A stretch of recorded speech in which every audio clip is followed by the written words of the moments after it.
yawn, but at the end, the chips are going all in into the pot. Practice just wrapping up. Remember, fixed setups here at Super Speedways. And it's Mason Foster with the quick time of a 36.01, 600ths quicker than Jordan Babinger in the number 48. Let's bring you the starting lineup for tonight's 285-lap event. On the front row, it is Matt Bear in the number 19, the Mad Bear as they call him. And next to him, making his first start of the season, the third Doobie brother, Josh Doobie. Row 2, Super Speedway underdog Rafael Semprich and Trevor Birchmeyer. Row 3, Luke Turpin, Tyler Batchelder. Row 4, Gregorio Emiliano Dorso and Kevin Barnes. Rounding out the top 10 is Jeff Edgar and Mason Foster. Mike Stoddard, Jose Gaudino, TJ DeBlasi in his XCAL debut. Ryan Seams, Daniel Miller, Greg Holes, Brett Edgar, Gerald Poole, Jordan Babinger, John Brancaccio round out the first half of the field in the top 20. Tyler McRae, Kenny Tripp, Patrick Sullivan, Stephen Rex, Cole Sean Patrick in 21 through 25. Then John Friley, row 14, Jonathan Bronson and Robert Colgan. Row 15, Alex Gingler and Art Hendren. The 16th row, Jeremy Lutto and Sean Andrews. The 17th row, Blaine Aiken and Kendrick Cryer. Row 18, Aiden McConaughey, Alex Krapser. Row 19, Tyler Jalbert in his own car with Logan Jones. Then John Batista, Octavio Rondeletto, Jonathan Schwartz, Chase Johnson, Derek Colson round out the field of 42. Well, Doug, as we get ready, final thoughts before the JT's mobile pressure washing pace truck goes into pit road. Well, I was holding my breath all week last week, and I have a feeling we're going to be holding our breath a lot here tonight. These guys, last time they were here, it was some really close battling out of everybody. I fully expect to see some even closer battling without the glitches to have to worry about tonight. Things are going to get chaotic, and I expect some long green flag runs, and if we get a caution, I fully expect to see everybody stacked up together. Everything is bigger than Texas, they say. And the racing is a whole lot bigger when you come to the Great American Speedway. Matt Bear, Josh Doobie on the front row as we say, race fans, it's time to strap in and hold on tight, because these men are about to turn it loose and drop the sledgehammer. The pace track pulls into pit road, and race fans, it's showtime, Texas style. And at the start finish, I gotta say that car in second place, that's a pretty cool paint scheme Josh Doobie has going on there, but it's gonna take him half a lap to get up to speed. Towards the back of the field though, it looks like some of these guys might be pushing it a little bit earlier than we expected. We'll have to watch as things transpire back there, but saw a little bit of three wide racing already. Takes all the drivers about half a lap to get the cars up to speed with the street stocks. It gets an update. We have a black flag at the start on Jeremy Lutto. Illegal lead change, and he goes to pit road. Lap 1, meanwhile, in the books, led by the 19 of Matt Bear. He's got a win early this season. Yeah, fully expect to see Matt up toward the front, starting up front. On the wall. Somebody already up in the wall, and that's the 14 of Tyler Batchelder. I think what he's just trying to do is get outside of this front pack, trying to avoid all the calamity up front and stay mid-pack. He just wants to be conservative early on, but he got the wall a little bit. Yeah, we're going to see that. You know, we talked about it being restrictor plate racing here for these guys.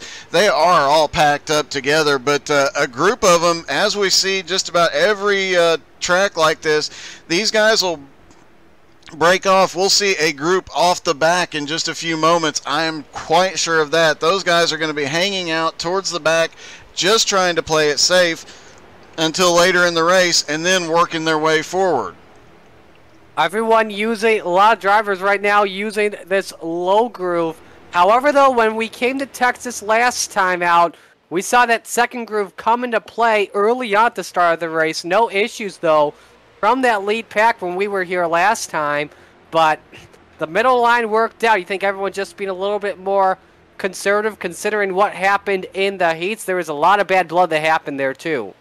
Yeah, this is the second week in a row that after the heats and the qualifying order was set, a lot of people very upset with the way things went down. I know I talked to a couple of drivers that had some good runs, had some bad runs, and had some bad luck out there, and they were extremely frustrated with other guys on the track, and I'd imagine some of that's going to bleed over into tonight. Last week we had a few guys with some really bad blood at the end of the race. I'm sure some of that has bled over, and even at these speeds, I am sure we're going to see some chaos tonight. Oh boy, Ryan Seams in the Ford just got loose in turn 2. No contact with his teammate Mason Foster in the 96, but that almost turned to being dangerous. Of course, here with Super Speedway with restrictor plates at Texas, it's a little bit easier to save your car possibly, but man, Ryan Seams, even with a fixed setup, that's not going to his liking. I saw about 4 cars during practice tonight that were surprisingly very loose. Most of these cars really stable, really well planted, but there's about 4 or 5 of them you got to wonder, do they have that steering ratio, one of the few things you can adjust, do they have that turned way down to be more maneuverable, and it's costing them as they go around the track. You see Ryan has got it back under control, he's got his teammate right there under him, can't get anywhere, but things definitely heating up already. Matt Baer currently leading. Of course, he already had 5 bonus points for starting on the pole. He's racking up the bonus points once again just for leading laps. And update, by the way, on someone who was key to watch out for, Jonathan Schwartz in the 01. Currently in 25th, reports that he is blinking. Hop back here and take a look at Schwartz. Definitely, he has been on a tear recently, and we've talked about it the last few weeks, actually about the last month. He starts way in the back every race, but we're always talking about him at the end of the race. Not seeing any blinking, at least at the moment, but he is back there in 25th. However, he did start, I believe, all the way back in 41st. Yes, he did not make MMP normal for him. He's one that likes to get that hard charger award. Expect him in the top 5, top 10 by the end of the race. Remember last Super Speedway race we had at Michigan?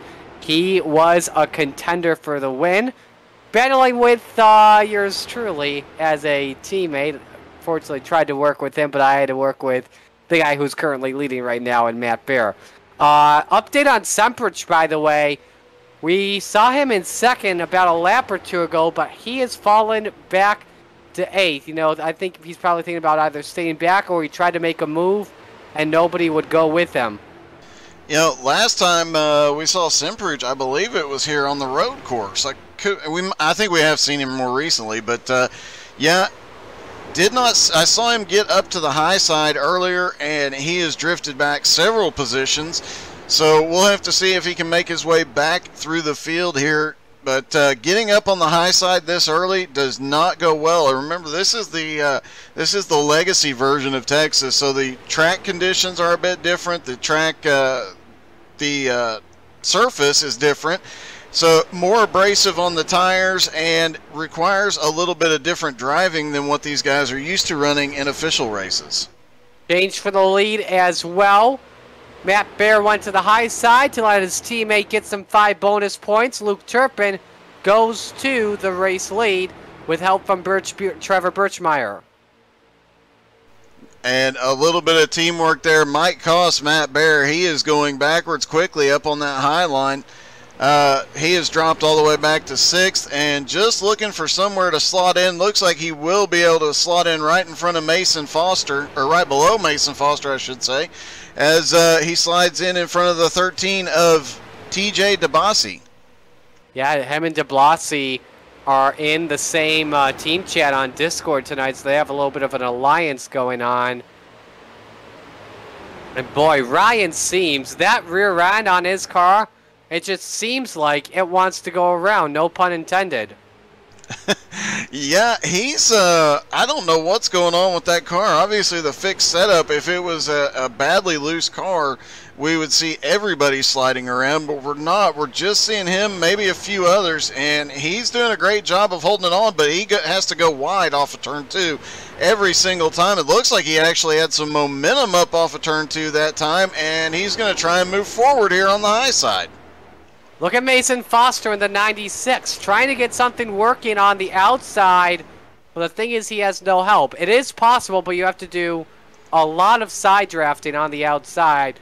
And I just don't think Foster wants to risk it early, trying to side draft. Just got by Gregorio Dorso for 4th, looking on Josh Doobie for P3 on the track. And he's got it right now. Now, Birchmeyer, does he think about looking outside on Turpin to work with them? Nope. He's up to Birchmeyer's quarter panel, and he's going for the lead. Look at this. And Mike Stoddard actually jumped out. Looked like he was going to give Mason a little bit of help there earlier, but Mason doesn't need it now. He is driven to the lead from the high side. Great run out of him, just carrying so much momentum, being able to hold cars down on the bottom and use the run off the corner has got him there. And now his teammate, Ryan Seams, we talked about how loose he is, and there he gets squarely in the middle of 1 and 2. He's up on the high side with some help. That outside line is starting to work. High side, like you said, starting to work. That is definitely the case, led by Seams and following up.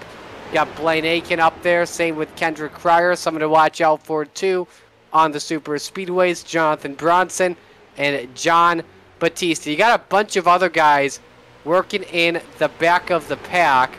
We go to the last pack that's currently on the lead lap. You've got Art Hendrick, John Brancaccio, and Sean Andrews. It looks like to me Andrews has a little bit of front end damage, but that's just tiny possibly from bump drafting. Then in front of them you've got Riley, Patrick, Jones, Rex Colson. Oh my! Behind them, Hendren almost spun that car around in the 52. Definitely another one we've seen struggle with the handling here tonight, and Art's really had some bad luck here lately. Just can't catch a break, and looks like his run of bad luck is going to continue here tonight, as he is definitely struggling. Now Mason Foster currently out in the race lead, and he even just stretched the lead over Luke Turpin. Here's the thing though, Foster has to be a little bit careful about. When you're in the lead, you're using up just a little bit more fuel compared to the drivers behind you who are in the slipstream and are using less gas. That could be a possible factor when green flag pit stops come. Another interesting note along those lines is he drove to the front all by himself. No help, no drafting help at all to get there. He might have saved a little fuel just from side drafting, but it's not going to be nearly as much as he would have if he was tucked into line. So definitely going to impact his night with being out front like that. He's got to have some help at some point. With the pit stops, it does require, just like at Daytona and Talladega, it does kind of require that you work with somebody to get back up to speed and have any chance of catching back up. If he pits before everybody else, he could be left out there all by himself. Biggest mover of the race is in this lead pack in the 062. Blaine Aiken up 27 spots. Now he's up 28 to 5th. Does this feel a little weird, by the way, Doug, to see the 062, normally driven by John Brancaccio, up in the front pack? It is a little bit weird. It's pretty normal to see a K2 sauce car up there, but that 062 has struggled this season, but obviously not struggling tonight. He's got something figured out. I don't know if he watched Mason come to the front and decided, I can do that too, figured out something, but that we've seen a couple cars go to the high side, lose a lot of ground, and we've seen 2 cars now jump to the high side and make up a ton of ground here. And he is continuing to march his way forward as now he's going for 2nd. For those wondering about Paul Coleman Jr.'s team, John Brancaccio is in the 66. No sight of Austin Edwards this weekend. How about that? Aiken just led a lap at Texas Motor Speedway. Just took a page out of Mason Foster's playbook.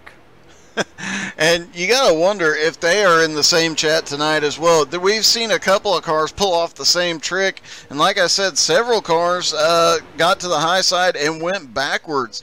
One thing I noticed, Ryan Seams was really starting to make up some ground on that high side. He has dropped back down into the bottom, though. He was really loose early on the bottom, moved up to the top, picked up several positions, and once he dropped back to the bottom, he's lost some positions. Right in front of him, Rafael Sempruge and Kendrick Cryer, though, they have been leaning on each other pretty heavily the last lap or so.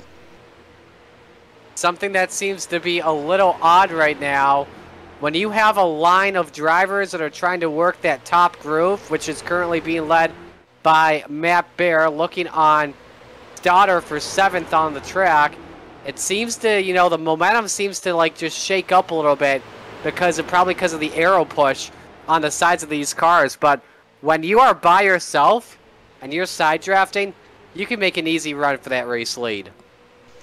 Yeah, and coming through the quad oval on the front straightaway, these guys, this inside line, they're trying to move up, carry as much momentum as possible in those cars. But with those guys to the outside, they're actually cutting off some of that momentum. So guys that are on the inside, they're kind of pinched down. They're not pinching them too hard through 1 and 2 and 3 and 4, but on that quad oval, they really are holding them down, and that's where they seem to gain a lot of ground here. So Matt Bear, you're leading that high side for now, was who started on pole back in 6th, was a surprise winner when we went to Legacy Phoenix, and was a little bit crazy on how he got that. Couldn't you believe that day at Phoenix?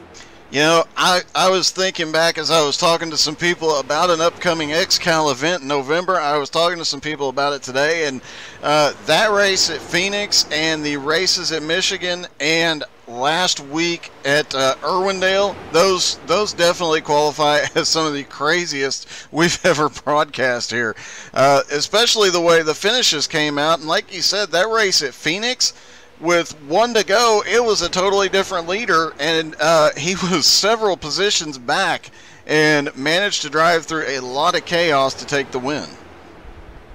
John Batista looks like he's got something going in that 81. Filling in for Blake Wynn tonight. Wynn, the All-Star race winner earlier this season. But Batista's and Kendrick Cryer have something going.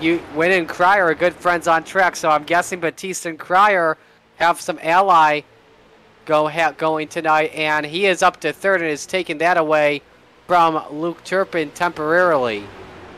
And it's interesting that we're seeing this teamwork because the last 2 weeks have been so drama-filled, so much frustration, anger boiling over. I'm not surprised to see some of these guys working together that are used to working together, but to see as much cooperation, as much give and take as we're seeing this early in this race, that is a bit of a surprise. I really fully expected to see lap 2 or 3, 4 wide down the back straightaway, and we just haven't. Everybody's pretty calm right now, giving each other a little bit of room, and definitely not what I expected, but a good sign for the night. Batista just got loose about half a lap ago, entering turn 3, but he's got something going with Cryer. Those two going to work together, and they're looking for the race lead on the 062 and 96, and that top 4 currently trying to pull away from Luke Turpin. And they seem to be doing it, which is a bit of a surprise with these guys being too wide, too deep. But Luke Turpin's got Birchmere with him, and I don't expect them to stay back there very, very long. These two guys always up at the front.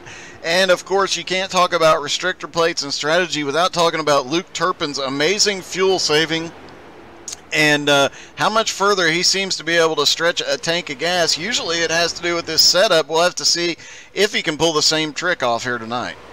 How about this? 3 of the top 4 drivers came from outside the top 30. Batista started in 39th, Aiken started in 33rd, and Cryer started in 34th. Batista leads at the stripe, 5 bonus points to that 81 team.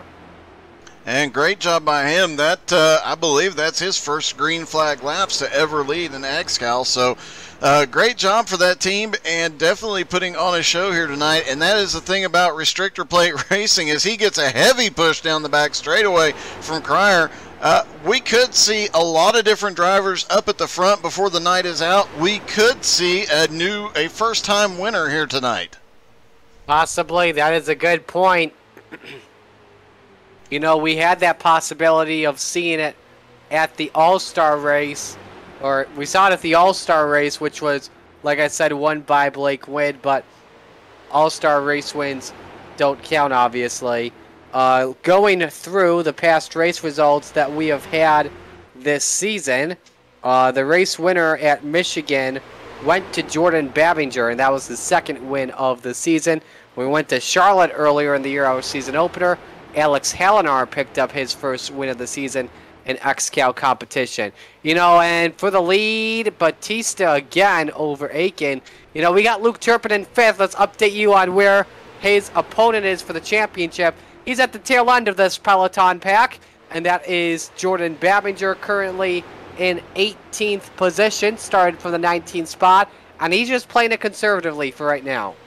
Yeah, you can see he's in this pack that is just kind of hanging out. They've got a gap back after Brett Edgar. They've got a bit of a gap, 4 seconds from Brett Edgar in 19th back to 20th place, Chase Johnson. There was a little bit of chaos back there, and that broke the pack up just a little bit. That probably will not stand for very long, but these guys definitely playing it safe. And it is worth noting that it looks like the Schwartz is not with Jonathan tonight, as he has started blinking again. Can't even show you his car unless it reappears. He's started blinking, which is rough because he was starting to make his way forward. He's already up almost 20 positions, as you see him blinking in and out there. That is not good for the driver of the number 01, who is a key contender at super speedways all season long, and overall in XCAL, one of the dark horses amongst the top 10 in points. Wouldn't be surprised if he got the black flag soon. One chat's already been disabled tonight, and that is Matt Bear in the 19. You see, from 5 all the way back to 13th spot, they're staying single file. They don't want to take the risk of going pack racing right now. What do you think about the top 4 strategy as we speak, going double file? Tandem racing, to be exact. They are tandem racing, and it is an interesting strategy. Blaine Aiken got a lap led. All 4 of them no, I take that back. Kendrick Cryer has not led a lap yet.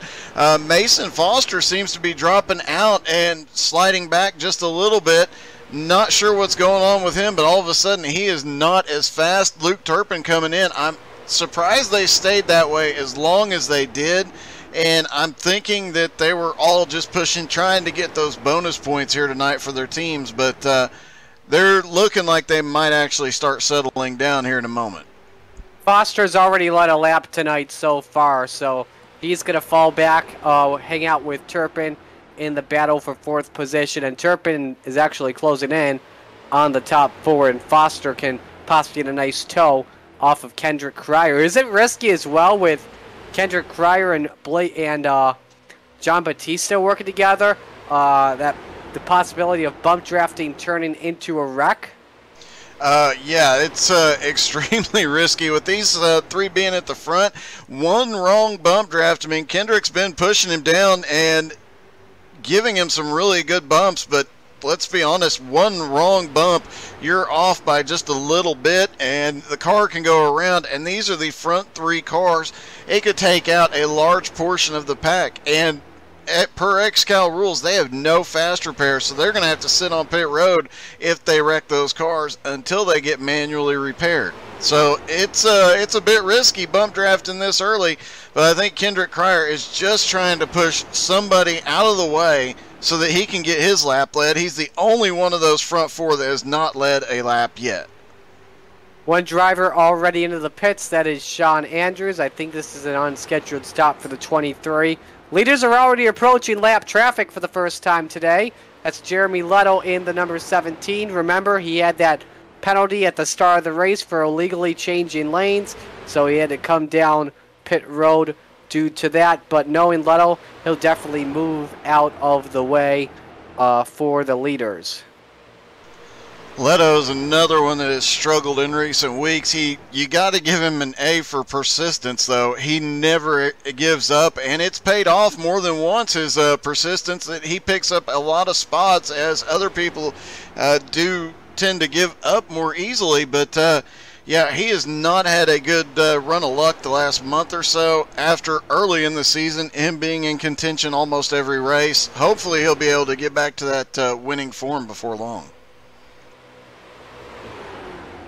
So Aiken doesn't have a lot of help compared to Batista and Cryer. There's also some side-by-side racing mid-pack between Trevor Birchmeyer and Josh Doobie.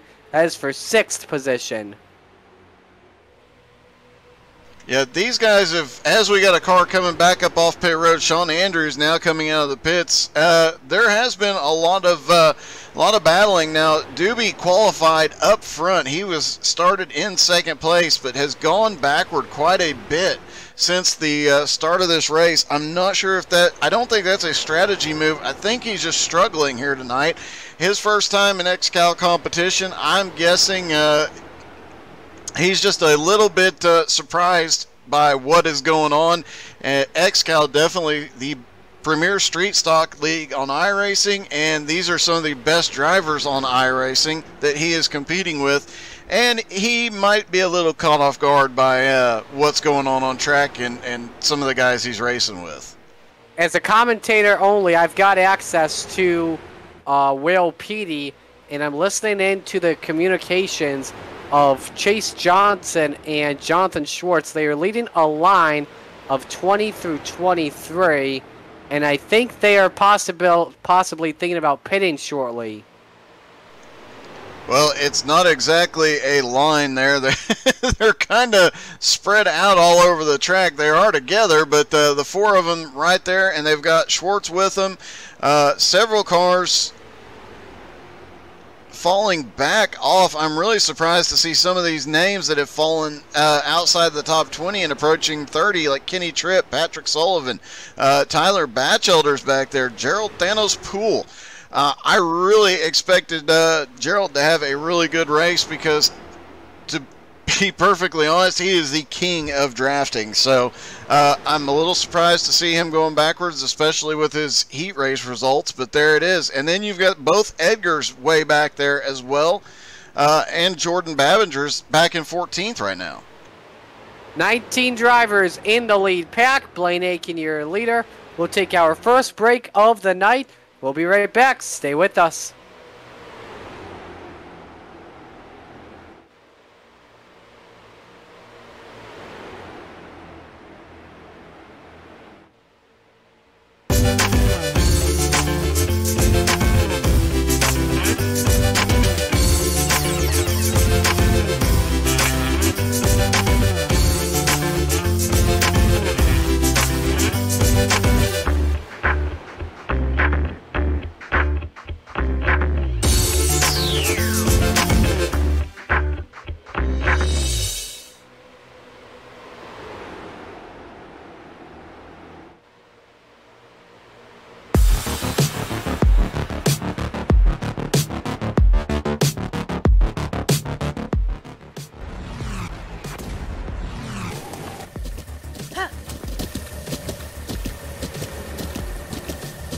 With the Butt Kicker Gamer 2, what you see and what you hear is what you feel.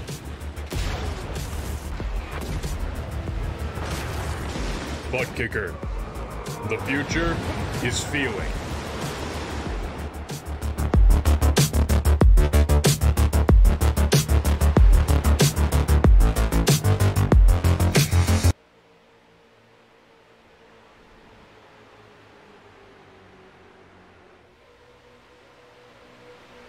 Battle for the lead heating up at Texas. Kendrick Cryer just took the lead with a side draft off of Blaine Aiken. 5 bonus points to the driver of the number 15 as we welcome you back to live coverage from Texas Motor Speedway. Welcome to you all watching on Facebook and Twitch at How to Suck at iRacing. Let us know who's watching, where you're from, and who you're rooting for. We've got Wendy Stoddard rooting for Mike. Chris Johnson is rooting for Kendrick Cryer. Quiet on Twitch right now, so make sure you go support that. And during today's broadcast on How to Suck at iRacing, support Doug's page by sending stars. It is a digital gift that helps him earn money. I just figured something out. So last time we were here, you remember, it was extremely aggressive early in the race. And yes, it was aggressive the whole time. Everybody's single file. Well, thanks to Jeff Young, Dinah, and Jennifer Jen, there was a $50 bonus added to this race. So the had to look at my notes. $187 prize pool for tonight's race. I'm betting some of these people that we're used to seeing be super aggressive are being extremely smart right now. They're going to try and wait, stay up towards the front, work their way back to the front, pit strategies, doing everything they can, because that extra money, especially late in the season, might come in handy. And I'm just looking through to confirm everything. This is the biggest purse of the season. In fact, of all the points paying events we have had in XCAL Racing, the top two have both come from racing at Texas Motor Speedway. Again, earlier this season we had the Don't Mess with Texas 250. Here, the estimated purse was about $175. And here we are at 187. And here's an interesting side note for those of you that have never heard of Jennifer Jen. I guarantee you, if you listen to metal, you have heard of Jeff Young. That is because in the 80s he was the guitarist for Megadeth. Then you add in that Dinah, and I'm not going to try and pronounce her last name because I get it wrong every time, but Dinah is the lead singer of a group that is called Thunderstruck, which is a female AC/DC tribute band, and shout out to them for all the stuff they do. They have done, I don't remember, it was like a dozen trips overseas to play for the troops. So a great group. Those two together, though, I've watched their live videos. I've listened to, obviously, Gypsy Soul. Great music, and looking forward to what else to come, as Kendrick Cryer just almost came down and got into the side of Blaine Aiken. That got very close there for Kendrick Cryer. Could have been disaster amongst the lead pack. I was telling you earlier about Jonathan Schwartz and Chase Johnson. If they were going to come in early and together, well, they're probably going to come in together, but they're just trying to figure out who's pushing who, when the bump draft is coming. You've got Schwartz, Johnson, Gaudino, and Rondoletto in this pack. You know what's interesting? Last time we were here, Rondoletto started mid-pack, drifted back, but at the end of the race, he was right up there. So I'm not surprised to have seen the pack broke up as much as it has right now. I mean, Rondoletto is currently 12 seconds behind the leader, so on a 36-second lap, he's about a third of the way back with that group. But really not expecting that to be the case for too terribly long, as you know, his teammates are not far ahead, and he's got to be playing a strategy game here. But he'll get back to the front and probably avoid any upcoming cautions. Correction, by the way, Rondoletto's not in that pack. That was Aiden McConaughey, who is currently a lap down. Cryer looking to the outside. And same with Mason Foster on the outside of Josh Doobie for fourth position on track. Interesting. I think Kendrick Cryer finally got to lead the lap after having to battle for it extremely hard. So now that he's got the bonus points, does he slip back in line, or does he keep trying to fight on the outside and try and get some positions here? That's a good question. We're also about, I want to say, 20 to 30 laps away from getting through this window and having possibly green flag pit stops. There would be no question for tires and fuel, but this is going to stack up this 19-car pack a little bit. And the question I have, will they do a full 4-tire stop, or will they do right sides only? I heard from a couple of drivers, I heard one driver say he may not take left sides all night. He knew he could do it. I've heard from a lot of them saying they're going to take left sides only one time, and I would expect if they're going to do that, it's going to be midway through the race, not this early on. So could see several different strategies play out here as well as the night goes on. Absolutely. So while we are at it, let's do a full field rundown for the first time tonight, and I will do the top 10, then Jeff will do 11 through 20. Oh, hang on. Kendrick Cryer is being warned that he is blinking, and he has to yell at his house telling people to get off the Wi-Fi. It's an update on Kendrick Cryer right there. So your top 10, Blaine Aiken, Kendrick Cryer, Mason Foster, John Batista, Josh Doobie 5th, Luke Turpin 6th, Trevor Birchmeyer 7th, Jonathan Bronson 8th, Mike Stoddard 9th, and Matt Bear 10th. In 11th is Ryan Seams. We've talked about some of his issues. He had dropped back as far as 15th, making his way back forward again. Rafael Simpruch is in 12th. Gregorio Emilio Dorso is in 13th at the moment, and newcomer TJ DeBossi is 14th. Jordan Babinger up to 15th now. Brett Edgar is in 16th. Greg Hull's in 17th. Jeff Edgar is battling with Kevin Barnes for 18th and 19th right now, and the Schwartz is starting to move forward as he is now up into 20th. Chase Johnson 21st, working with him. Jose Gaudino 22nd, Octavio Rondeletto 23rd, Logan Jones 24th, Daniel Miller 25th, Gerald Poole 26th, Tyler Batchelder 27th, Tyler Jalbert 28th, Kenny Tripp 29th, Patrick Sullivan 30th, and we're going to talk about Jalbert in just a moment. In 31st is Derek Colson. Robert Colgren is in 32nd. Tyler McRae 33rd, and Cole Patrick is currently 34th. Stephen Rex 35th. John Friley is in 36th.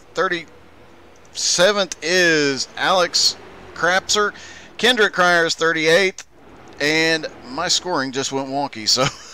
John Brancaccio's 38th, R. Hendren 39th, and Aiden McConaughey was 40th. Alex Skingler just made a pass there. Then it's McConaughey, Leto, and Andrews, all 43, still on track. Tyler Jalbert, a big story this week, by the way, and his story a lot similar to the guy he's tributing. Ricky Bobby was in a popular number for Kenny Tripp, then got suspended a race for his actions. Kenny Tripp sold his number to Tyler Jalbert, so Jalbert's fielding his own team. Has the Ricky Bobby me scheme on it. That is, I remember when we were talking about that the other day when that came up yesterday, and just getting a huge laugh, because you'd be surprised how rarely that paint scheme is actually seen. I can count on one hand the number of times I've broadcast a car with that paint scheme on it, and just kind of funny, and the story behind it makes it an even better situation, as Kendrick Cryer is really I don't know if he is driving defensively or if he was reaching for something, but he almost went all the way up into Blaine Aiken down the back straightaway. That's the battle for the lead. Doug, why don't you take this one? I have to step away real quick, but I'm still gonna be on Discord on my phone. I gotta step away from iRacing real quick. 10-4. So right now we've got Kendrick Cryer and Blaine Aiken side by side. Kendrick finally getting ahead. Mason Foster still hanging out there. He has hung out in the top 5 most of the night once he got up there. Josh Doobie is now up into 4th. John Batista, we talked about him earlier in the night. He has steadily worked his way forward. He started in 39th place. He is now up into 5th. So a great run out of him.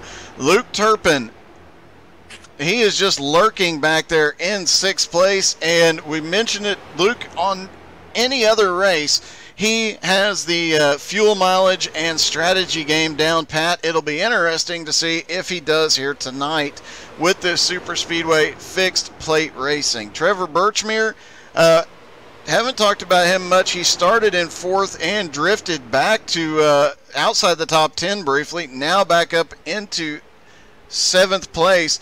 And Rafael Simpruch, who has been all over, he started up front in 3rd and had fallen way back. He was about 15th at one point and is now working his way back towards the front. So a lot of interesting stories forming there. Another one we haven't talked about, but Jonathan Bronson is now in the top 10. He is in 9th. He started in 27th. So several drivers, we mentioned it earlier, we have 4 drivers in the top, or 3 drivers in the top 5 that have came from 30 or more places back. Now you got Jonathan Bronson working up there, and that is this fixed setup plate track racing. These guys are starting to make their way forward. Fully expect to see a first-time XCAL winner here tonight, to see somebody up front that we've not seen win yet, and that could be Blaine Aiken. Yeah, definitely. And you were talking about Bronson earlier. I have a new nickname for him, Bad Luck Bronson, with all he's gone through. I don't know how he doesn't have a win yet. XCAL Racing does something pretty cool called FU Fridays, and we all like to make fun of each other. And Bronson likes to say FU me. I don't like to say FU to him, but I'll say FU to his bad luck. Definitely. He has been up there competing for countless wins, and just at the end of the day, he just doesn't get the job done. He gets caught in somebody else's mess, or something odd, peculiar, weird has happened a couple of times. It's just a run of bad luck, like you said. And here he is back up in the top 10. And another issue he has, not being one of the best qualifiers out there, he struggles, and just struggling to get through the field sometimes is what causes his problems. Kendrick Cryer is suddenly drifting back now. He got his laps led, and he is going backwards. He's now back to 11th as they pass the lap car, the 23. He is starting to go backwards, looking for somewhere he can slot back in line. I'm guessing he is trying to save a little fuel and extend his fuel run here. And it looked like Mike Stoddard might have gotten really loose on corner entry into turn 3. I don't know if he got a push from Matt Baer, but entry into 3, that car was partly sideways. Back up front, Blaine Akins is still leading, and at the moment, or at least for now, the entire field is, well, as soon as I say that, they decide to spread out and start battling again. They were single file there for just a few laps, and they're starting to battle again, but it was interesting to see most of the field single file. Yeah, and everyone just, being patient, being conservative right now on that Amtrak train. Don't want to make any bold slingshots yet until we get late in the race. Definitely not. Plus, everybody's starting to think about pit strategy here as we hit lap 66. Everybody's having to start communicating with the drivers around them. We'll see them on pit road in about 10 to 15 laps here, and that could change the entire complexion of the race, as last time we did see some issues coming to pit road for some of the drivers. We'll see if that comes out again tonight as these guys start to work their way around, start planning for that green flag pit stops. Matt Baer, early leader, now back into 10th. And let's see if we can take a ride in his car for a lap. You can see what they are seeing with this pack in front of him as he goes down into turn 3, coming up off the corner. He is not pushing that car to the max here. He's just taking it easy for the moment. You can hear him. He is on the rev limiter, but you're actually hearing him get off of it just a little bit. That is probably a fuel and tire saving measure. As we mentioned, they will have to make several pit stops tonight, but they don't necessarily have to change the left side tires at all tonight if they don't want to. So that could come into play with the strategy as well when they go to pit road. They're going to want to pit with somebody on the same strategy they're running, and that's where the teamwork and some of these cooperation between teams will come into play here tonight. Absolutely, and if you got no one with you when you come down pit road, you're going to be by yourself, and that could be your race. It definitely could. It's going to be a long and interesting night if you get hung out there. The other thing being, here we are 70 laps in. We are a quarter of the way into this race and no cautions yet. That's got to be weighing on some of these guys' minds. There's groups that have broke off. They intentionally held back early on, and now they are way back there all by themselves. There's the second big pack is led by Octavio Rondoletto right now, and he's in 23rd. We usually used to seeing Rondoletto up at the front, but he does have the strategy game down pat, and I am quite sure that before long he will come charging to the front. But it's going to have to be a strategy move that gets him there. If this thing stays green, they may have shot their own foot off here, and he is getting him and Logan Jones working really well together as Logan right on the back bumper down the straightaway helping push him down there. And the 08 of Logan Jones right there ducking down to the inside. I'm sorry, that was the 85 that is there giving Rondoletto the push. Yeah, the Big Block Twisted Chassis Alliance. This is a big race for them, obviously. You know, I don't mean to toot my own horn, but I am a team owner of Big Block Motorsports, and you know, this is a race where I've had a lot of success in, specifically on restrictor plates. Same with John Schwartz, and they all came together and have always had this strategy: play it safe when you start from the rear or mid pack, and then once you get late in the race, make your way up, make your huge charge up, and try to get to the front. So here's a question. Did you counsel your team to push to the front or play it safe? And what kind of strategy was your team talking about? If it was me, we always talked about working together, staying in the back, trying to avoid the wrecks. You know, the points for lean a lap, they're nice, but they don't mean anything to me. It's always about finishing first, because in order to finish first you must finish. Seems like I've heard that somewhere before. Absolutely. But that 19 car pack, by the way, has merged into a big 22 car pack as Gaudino, Schwartz, and Chase Johnson were able to work their way up to the leaders. And now they are just one long pack that stretches literally nose to tail 4 seconds around the track. So the leader, as these guys are going into turn one, the leader is coming out of turn two. But now that they are back up there with that group, they can use the draft, carry some momentum, and start to work their way toward the front if they want. I imagine the strategy there was to be back with the lead pack when those green flag pit stops came, and I am guessing that they have some teammates in there that they are planning to work with, and they don't want to have to close up a huge gap after pit stops. So being there at the start of pit stops, way better than being there at the end of pit stops. Yeah, we're just about 5 to 10 laps from hitting that window and pit road opening up. Likely today will be a 3-stop race only, with the window being 80 to 85 laps. And here's an interesting question. If you're a guy like Luke Turpin and you know that, and generally speaking, he can stretch that fuel mileage, he's hung in the draft the whole time, does he try and stretch it to, or does anybody else try and stretch it to get that lead lap points, or are they just going to go for the pit stops early and then pit with everybody else and then let the cards fall where they may? I think if you're a guy like Luke Turpin, with this being a super speedway race and how close the battle is for the championship, you don't want to take any risks like he usually does on a short track. So if I'm Turpin, I'd probably pit with the leader. The leader is still Blaine Aiken. Mason Foster is just hanging out behind him. He is not pushing.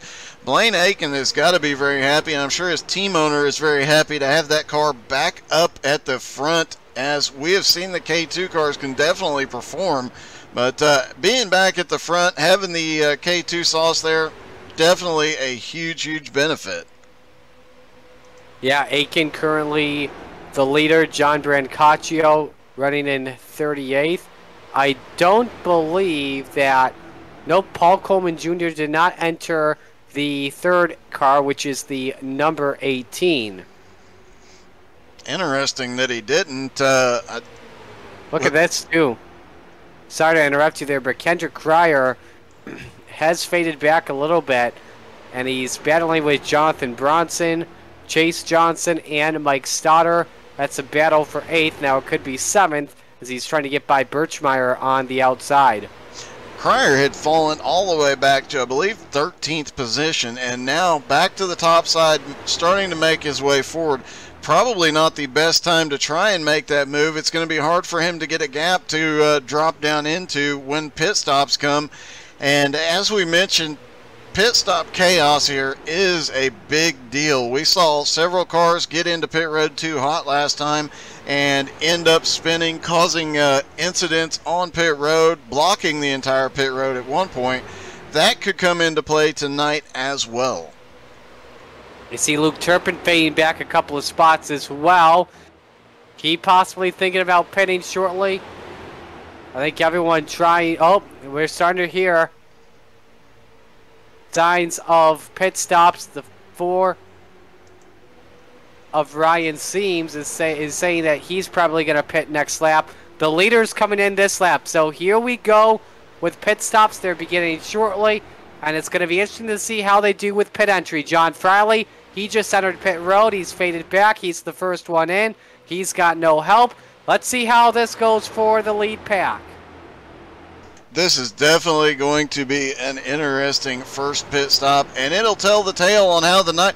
Oh, he comes down alone. He was the only car coming to... no, both K2 sauce cars are on pit road, and I do believe those are the only 2 on pit road. John Brancaccio, his teammate, so Mason Foster, the leader. Hearing reports from Luke Turpin and Octavio Rondeletto, they've saved enough fuel where they could go an additional 5 laps. Here's the battle for third, Kendrick Cryer and Rafael Semprich. Semprich's highest position today is second spot. Let's see if anyone comes in next amongst the leaders. And nope, they're going to go another lap. Not surprised to hear that Turpin and Rondeletto can go that extra 5 laps. The question is how many other cars can do that, and you got to wonder if Turpin is laying... Oh my! Semprich just moved Cryer up the track and just shut the door in front of Doobie's face. Cryer is not going to be happy at all with that. No, he is definitely not, and he's going to slot back in line now, but guarantee you Cryer not going to forget that. If he gets the opportunity, Rafael might get the old bump and run, the chrome horn, whatever you want to call it. That is definitely, but Kendrick has been battling on the outside all night. He has to have expected that at some point. I'm just surprised to see it that early. Everyone's single file right now, not going to take any bold risks, making any moves. Daniel Miller came to pit road alone last time by. A bit of an odd strategy there, and nobody... John Schwartz. Oh, Schwartz is in, Gangler's in, Art Hendren coming down. None of the leaders yet, though. Schwartz comes in with Thanos Puo. And now we're getting reports that Chase Johnson is pitting next time. Kendrick Cryer will work with him. They are currently running in 5th and 6th. How about Chase Johnson from 42nd to 5th spot as of right now for a few more seconds? Well, we did see Chase very strong here and at Michigan. He definitely favors these plate track setups. And, oh, got a little squirrely on the inside. Kendrick Cryer almost got into the back of... And whoever that is right behind him almost got the wall there. I think that was Ryan Seams in the 4, and it was. Yeah. Ryan had the brakes locked up and got sideways, manages to save it. We'll see if we can get a replay on his pit road entry because that was just interesting. Let's see. Absolutely. So our game reports more drivers are going to come in this time. I think the leader, John Batista, reported he's pitting. He is. Let's see if he's the only one that comes in. And he is. Not what he wants at all. So now Rafael Sembrich gets 5 bonus points. He takes the lead. And I believe the top 14 have yet to pit. 16 drivers have yet to come down pit road. Yeah, and this is when things get dicey. You're going to have cars coming back up off of pit road as these guys try and extend for a couple laps. No surprise to see Luke Turpin still out there. Somebody's coming in. It's the 53. And he is really struggling to get that car down to pit road speed before the commitment cone, but he does it, and that gives the lead for the first time to Josh Dubé. Dubé? 5 bonus points. Semprich, Stoddard, Holes, and Edgar all came down pit road. Reports that Matt Bear, TJ DeBlasi pitting. Same with the 78 of Gregorio Dorso. Tyler Jalbert just disconnected due to incoming packet loss. His night is likely done. And Luke Turpin's coming in, which means you'll likely see the top 10 pit this time. Dubé stays out an extra lap. And he's the only one that goes one more. And things got very, very close for a brief moment on pit road, but everybody manages to keep the car straight. Just a couple of close calls, but you gotta be impressed. As much chaos as we saw on pit road last time they were here, I'm really impressed that we did not see anything very bad. Other than Ryan Seams getting that car sideways on pit entry, we didn't see any real problems. Anything significant, as now Josh is going to drop down to pit road, and that puts, at least for the moment, Alex Krapser has the potential to lead a lap here. Let's see here, will we come in this time, or does he go one more lap? He's coming in, and let's scroll up here and make sure we didn't have anyone spin out on pit road. We did not. So the first guy I have on my list that is leading and has already pitted is Steven Rex in the 28. These are long stops. You're talking over 2 minutes of pit time. Yeah, it's a disconcerting feeling being on pit road for that long. So as the 22 almost gets into the wall, but Steven Rex starting to make his way to the front. He's another one that's had some really bad luck here recently, but he's managed to get some good recoveries out of that car. Definitely does a great job when the chips are down. Now Rex, McRae, and Gangler had stops of just about 90 seconds. Everyone else is averaging over 2 minutes. Possible strategy here to hope for yellow to come out. That way they could jump the field. That could be what it is. I mean, Rex was at 135. They all were at 120, but then you've got Mike Stoddard at 153. Some of these guys will have taken only right side tires and only that much fuel. Rafael Semprich, his pit stop was 2 minutes and 13 seconds. Everybody else is at 2 minutes. I guarantee Steven Rex that group has got to be hoping for a caution soon. If that caution comes out, they are in the catbird seat because they might have the chance here to put some of the top cars a lap down and trap them a lap down if things roll their way. If they don't, they have to have a backup strategy in hand. They'll have to take a longer stop down the road, but this could be a good strategy. One more lap, they could go to the lead. Luke Turpin exiting pit road in front of TJ DeBlasi. As we're still waiting for Doobie and Krapser to come in. As I think Turpin's going to lead this line now of drivers that all came out with him. But Steven Rex is now moving to the lead, and Turpin, where is he being scored now? Right now, 7th. As we wait for Doobie, Turpin's in the background as you look on Doobie's side, and does not work out. Krapser on the exit actually beats Josh Doobie out. So this is one of the longer stops we have here. Fastest stop went to Tyler McRae on that cycle with a 133.8. Again, putting in less fuel in the car of those that did full fuel. I believe it was a 2:05.68 that was set by Luke Turpin, and he's got Radiocom teammates behind him in DeBlasi and Matt Baer. Actually, I just saw another driver that was even faster than McRae. Alex Gangler, 1 minute 21 seconds. So I don't know. Everybody else, even if they just did 2 tires, was in the 1 minute 30 to 35 second range. You can tell the 4-tire guys, they are at over 2 minutes. Not sure what Gangler did. He must have taken right sides and only enough fuel for those right sides and then taken off at the earliest convenience. So Stephen Rex, your race leader. We're going to step aside for our second break of the night. Stay with us here at Texas Motor Speedway.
Here in Fort Worth, Texas, Stephen Rex, your race leader.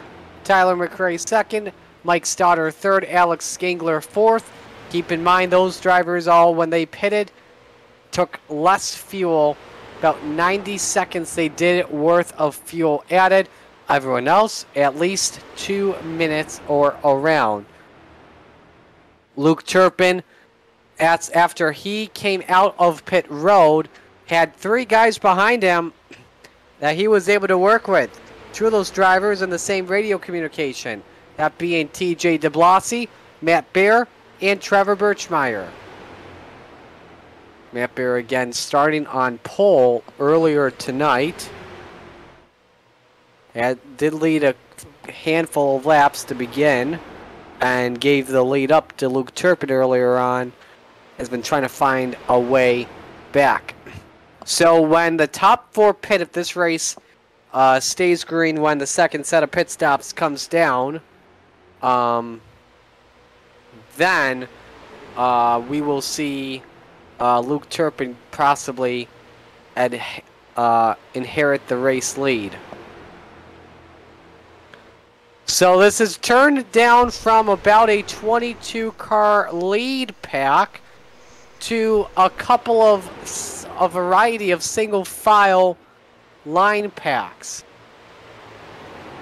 Obviously, you've got Steven Rex in the lead. Actually, Josh Doobie leading this pack. And you know what, let's talk about Doobie real quick, because that pit staying out one extra lap really hurt him the most here, Doug, because he just went a lap down. Yeah, that's, you know, he got the bonus points, and this is his XCAL debut, so he is trying to put on a show for the sponsors and make sure he gets some airtime, but this may have bit him. However, you know, it could be a situation with him where he might be able to stretch the fuel. He had a full pit stop, 2 minutes and 20 seconds, so he can go longer than Steven Rex can. More than likely, he might be able to actually stretch this thing out. It might work to his advantage in the long run here tonight, but it's definitely a very, very risky strategy. However, if he goes a lap down and the caution comes out, he's in position to get the wave around. You've got Mike Stoddard and Alex Skingle. That's pretty much the best battle on track. That is for third. They also did the same strategy as Steven Rex and Tyler McRae, your top two, which is taking less fuel. Just a lot of, you know, you see this with Daytona and Talladega on these long races. Everybody just kind of gets stretched out for a while, and especially after a green flag pit stop. But we'll have to be watching some of these guys really closely, because I promise you, before long, this group led by Luke Turpin, if they can get single file, they will actually be able to gain some ground on that top four, and that could get that'll get them back up into contention. And as these groups collect more cars, whether they be lap cars, whether they be other lead lap cars, as they collect these cars, they're going to start making up some ground. There's a bigger group led by Kendrick Cryer in 9th place, not far behind Trevor Birchmere in 8th. They're about 3 seconds back, and that gap is closing. Once Cryer and crew gather up to Luke Turpin, TJ, Matt Bear, and Trevor Birchmere, once they get caught up, that group will run the leaders down very, very quickly. Absolutely. They're running just about identical lap times, with this second group just about a couple hundredths of a second faster right now. Obviously, the street stock's top speed on my end just over 150 miles an hour here at Texas, and that's what pretty much anyone can go, as Cryer currently in 9th. Biggest mover of the race so far continues to be John Batista in that same group with Kendrick Cryer, currently in 13th, started from 39th. Yeah, and a great run by John. I mean, you know, he worked his way up through that field, and he did it so quickly. He started in 39th, but it was less than 15 laps when he was up in the top 10. He has stayed relevant this whole race. This is only like his second or third race with XCAL, and he has been relevant in every single one. That team owner and those sponsors got to be extremely happy with his performance. He was in the mix all week last week at Irwindale, and briefly, let's talk about that, because you missed that one, Marty, and I couldn't breathe for half that race. So talk about it. That race I have been showing people all week long. Irwindale, I did not know you could get these cars to go 6 wide at that track, but they did it for the first 50 laps. They only had 1 or 2 cautions in that 50 laps, and it was never from a situation that was 6 wide. It was always in a 2 and 3 wide situation. Maybe these guys would be better off running 6 wide all the way around the track. They would have a green flag race the whole night. It'd be like the 6 wide salute. Take that, dirt racing, where they can do 4 wide. That is right. Huge shout out. Halinar Racing dropped in and cheering on the 57 and the 85 on Twitch. And Zach Bache, my buddy, cheering us on for the great broadcasting as well. So thank you, Zach. Currently have 150 stars, so appreciate Wendy and Zachary for sending that out. Yep, that is awesome. Thank you, guys. Hearing from John Schwartz's radio, and he is in a pack that's a lot similar to Kendrick Cryer. This one being led by Chase Johnson, who's currently in 16th. Has about equivalent, the same number of drivers as the group that is led by Kendrick Cryer. Yeah, and looks like they're running fairly similar times, at least at the moment.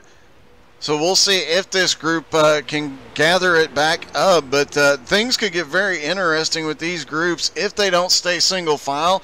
If we start seeing a ton of side-by-side racing and the leaders still staying single file up there, things could change very quickly. The leaders could catch up and start lapping some of these cars that are in these bigger groups. Steven Rex out front right now, and he is actually not terribly far behind that group. And Rex has actually increased his lead big time to 5.7 seconds. Looking back on that group with the 03, he actually got by a handful of cars and pulled away.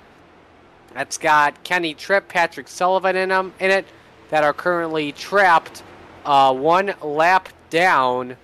And now he's working on another group. This is incredible by Steven Rex.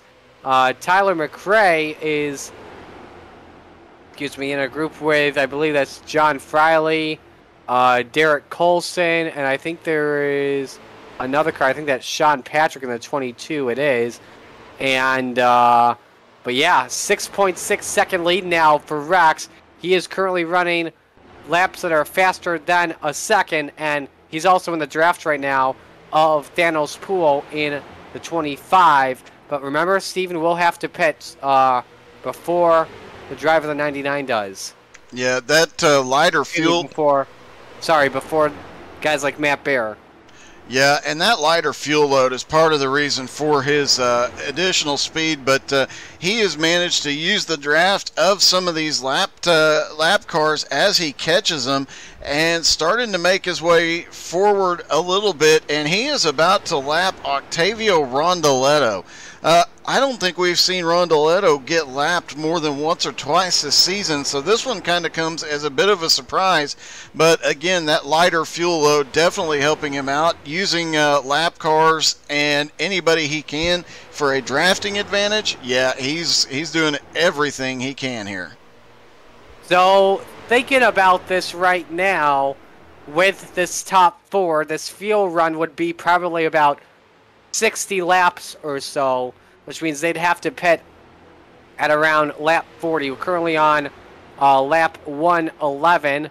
Then if they go 80 laps, a full fuel run, that could put them at lap 220. And then all they just need to do is fill up 60 to the end. So do you think four stops could possibly, slower stops could possibly beat out three regular stops? Well, you know, the way Steven Rex has more speed than anybody on track right now, it definitely has an advantage carrying that lighter fuel load.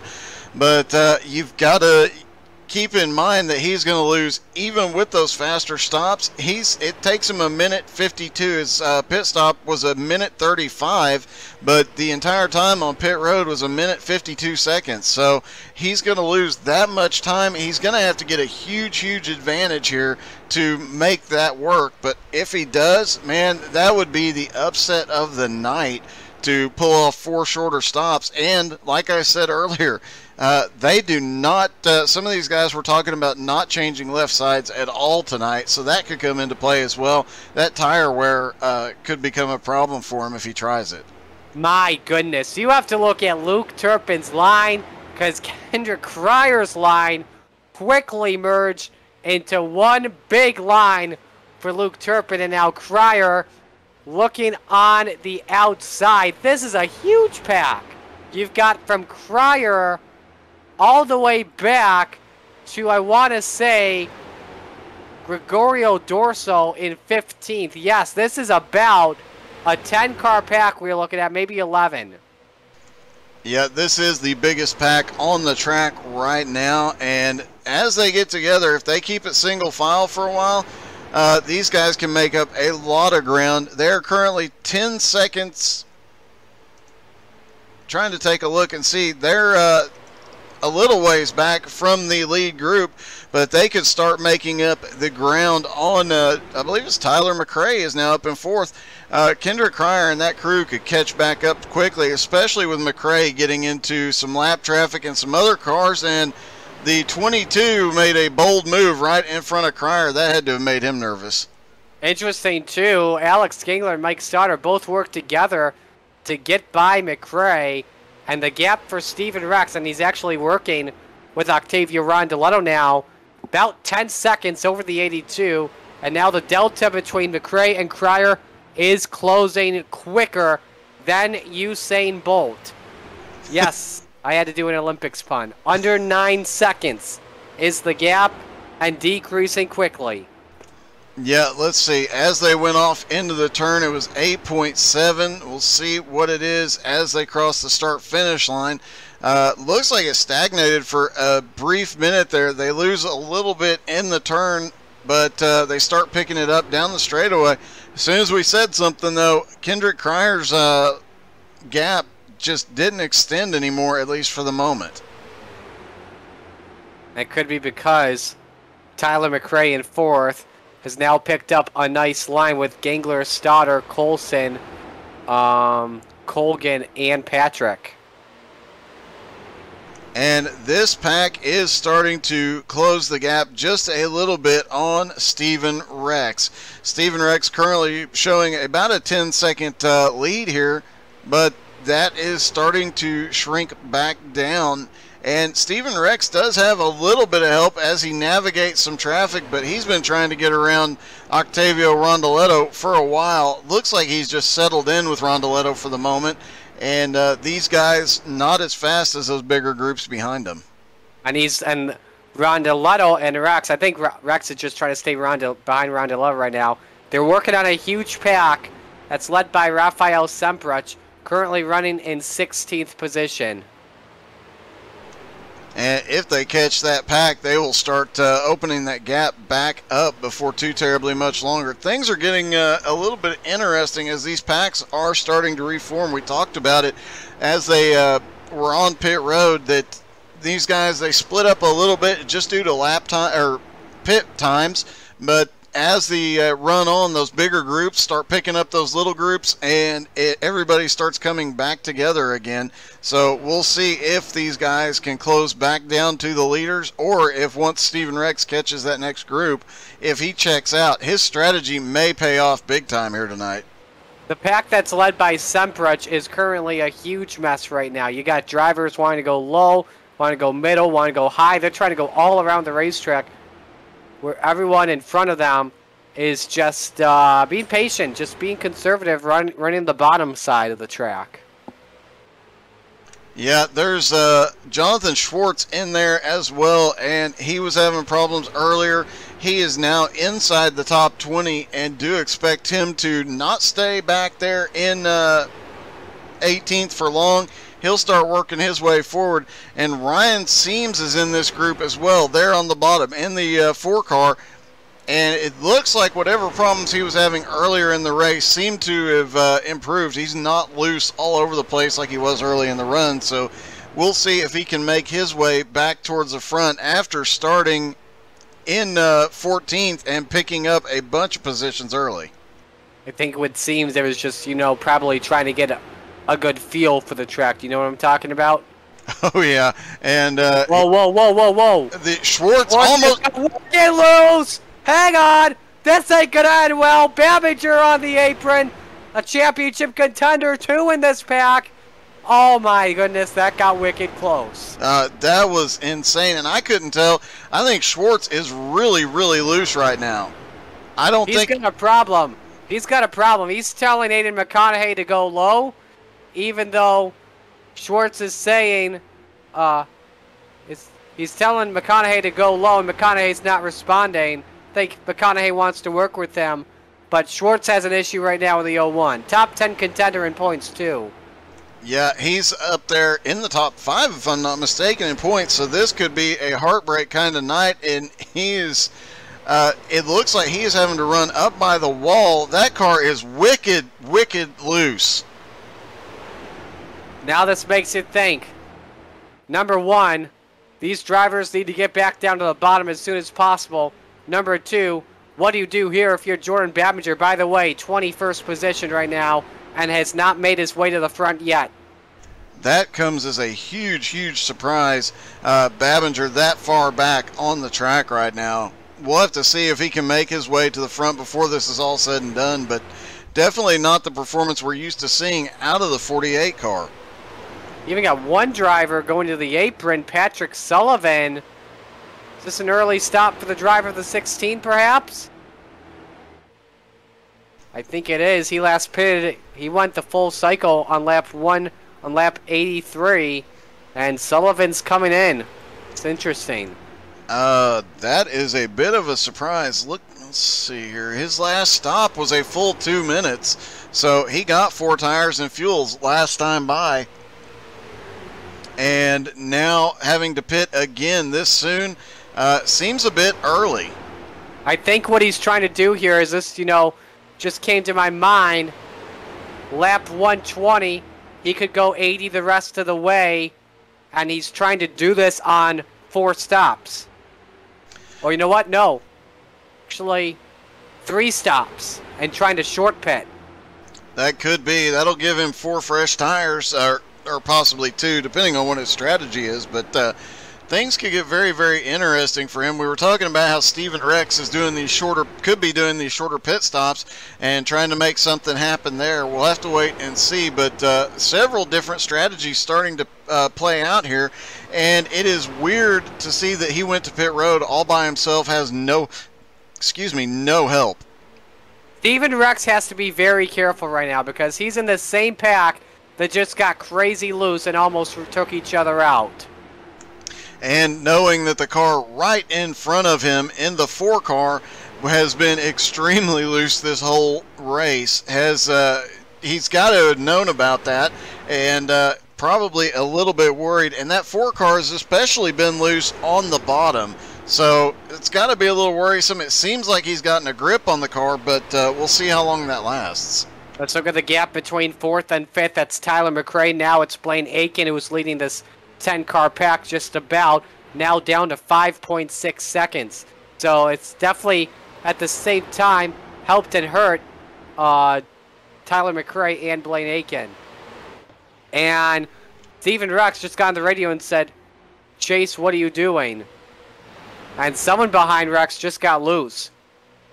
Oh, things are definitely starting to heat up, and Steven Rex is his best chance at a win in several weeks here if his strategy works out. So he definitely does not need a problem out of another car right now. And the 77 Rondoletto is no longer fighting the leader. It looks like he has jumped to the high side. We'll see if he stays up there and what happens.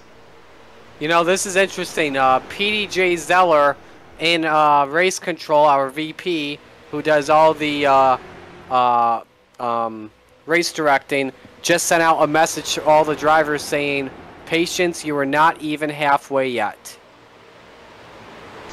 Probably a very good reminder as things are starting to heat up. But some of these guys, like we mentioned earlier, the Tennifer Gin bonus this week, definitely weighing on some minds, especially some of these teams that aren't usually up front, that have the potential to win a little bit of extra money, maybe get a little bit extra help, get their team in a better position at the end of the season.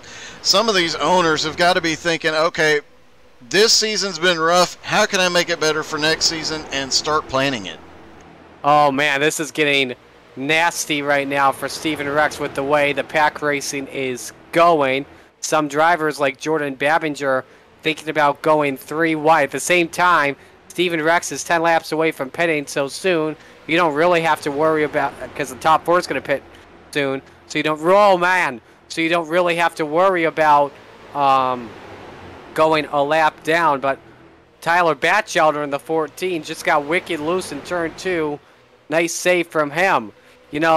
Right now, what these drivers don't want to see that are in this pack is a yellow. No. If they see a yellow within 10 laps, Jordan Babinger, Josh Doobie, and Tyler Batchelder would get the free pass. Everyone behind them trapped a lap down. Kendrick Cryer, Sean Andrews, Pat Sullivan have all just come to pit road. So we're starting to see some of these guys with these shorter stops are making their way to pit road. This is going to be, we should see Steven Rex pretty soon, and this is going to be where this strategy tells the tale. Will it work? Will it not work? And I guarantee you some of these guys, they know they can do 2 regular pit stops and maybe a shorter pit stop, and it's going to come down to a question of when they do their shorter pit stop. Obviously, Steven Rex doing that shorter pit stop at the top of the race. We'll have to see if that pays off or if the later ones do. There's so many questions right now, and with this pack racing, with everybody getting bunched back up right before green flag stops, yeah, things are about to get dicey. Gangler coming in. Cryer, by the way, came in by himself. Steven Rex, couple laps away from pitting, and we'll update you on all of that stuff in just a moment. Stay with us.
It is a mess right now with race leader Steven Rex. 11.8 second lead on Mike Stoddard, who's not in a mess right now. Same with Tyler McRae as well. Top 3, by the way, working on a shorter pit cycle.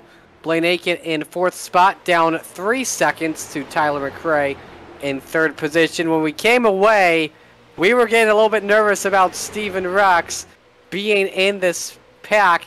He has not decided to back out of this pack at all, and he's not decided to pick, but he may even think about it now. Semprich and Chase Johnson come to blows. That got close. Yeah, that's a bit sketchy right now. Those two just pushing it to the limit right now. I was surprised to see, but Semprich, we've seen him come up a couple of times trying to hold his position with a couple of different drivers. Not sure that's the wisest choice here, but that's what he's going to do. Chase Johnson looks to be giving him a wide berth now. He does not want to get caught up in a mess here. What are you thinking, too, if you're second in points? Jordan Babinger currently losing points right now to Luke Turpin, who's currently in 6th spot and doesn't really have to deal with all that pressure. Yeah, I would be a lot worried if I was Babinger. We'll have to wait and see how it plays out, but Turpin obviously having another great run. He's having an overall great season. Babinger, the last few weeks, is not, he's still pulling on consistent finishes, but just not to the degree that Turpin has been, and this one has got to be really worrisome. Turpin in 6th and Babinger back in, is it 16th? Babinger is 18th. Turpin is 8th. So these guys definitely it is a good night for Turpin if he can stay out of trouble here. Remember, we are expecting the top 3 to come in shortly. Alex Gingler in the 82 already down pit road. Kendrick Cryer is a notable one that's been battling for the lead today. That's already made a stop. Pretty much everyone else that's been a lead car today has yet to pit. And here's another interesting one. Steven Ricks, the group he's in, they have been looking 3 wide and 4 wide a couple of times over the last couple of laps. His lead is still about 11.7 seconds, but things getting very sketchy in there. And you know he's got to be worried just hoping he can either make it to his pit stop or get past these guys and get some clean air and stay out of trouble as they go 3 wide above him. Oh my, Chase Johnson as well just got loose. It was very close. This pack, by the way, being led by Rafael Semprich, currently running in the 14th position, and they're 3 wide again behind the race leader. You got Doobie up there, trying to see who else. You got some cars a lap down. Yeah, these drivers are all a lap down. And you know they're wanting to get past Steven Rex. That'll put them back on the lead lap. So these guys are pushing for everything they got, and right in front of them, it is utter chaos as these guys jockeying for every single position possible. Right now it would be Doobie, Tripp, and Batchelder. Now, actually, Doobie, Tripp, and Jones, that would be the drivers that could receive the free pass possibly. And they're 3 wide in front because of Alex Gingler, who did not have any draft at all. Swallowing him. And, oh, the 4 car got wicked loose again. Ryan Seams currently in 15th spot. Very close as we're just about a lap from halfway. Things are getting mighty, mighty dicey. And if I'm Steven Rex, I'm thinking about, might be a good time to short pit here. With all the chaos going on literally right in front of him. Mike Stoddard, Tyler McRae have yet to pit, by the way. John Friley just entered pit road. The gap, by the way, down to 0.7 of a second between McRae and Aiken. So, 4th place about to come up to T-Cray. A lot of great battles going on here throughout the field as these guys have started getting back together again. After the first cycle of green flag stops, everybody was pretty well broke off into 3s and 4s. They have managed to work back together, and we've got down to about really 2, maybe 3 big groups out here of 15 or more cars.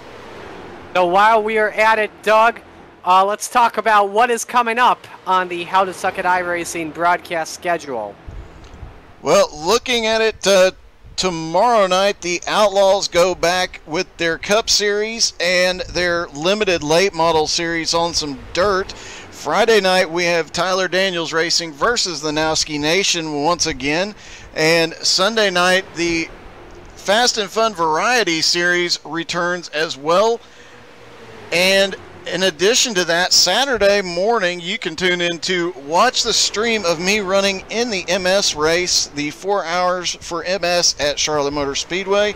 And fundraising still going on for that. You can find the link multiple times on the Facebook page. And appreciate XCAL was one of the big donors. Really appreciate Aaron and all the admins doing that.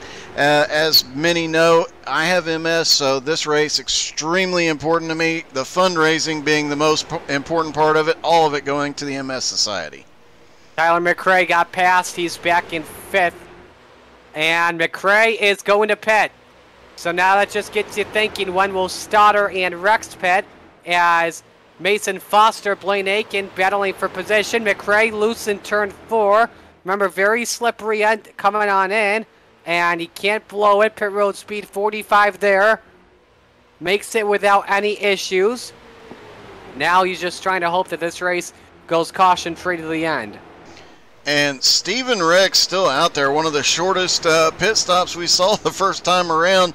Guarantee you he got right side tires, and this is the pit stop that if anybody's going to take 4 tires, anybody took 2 on the first stop, this will be the time they take 4. Vice versa, everybody that took 4 tires on that first stop will be probably taking 2 tires, and I know there's a couple of cars in the field that, as we mentioned earlier, were thinking about only taking right side tires all night long. Definitely. Rex is coming in. Sorry to interrupt you there, Doug, but Steven Rex just alerted that he is pitting now. We're going to watch this stop closely and see if he beats Tyler McRae and maybe Derek Colson.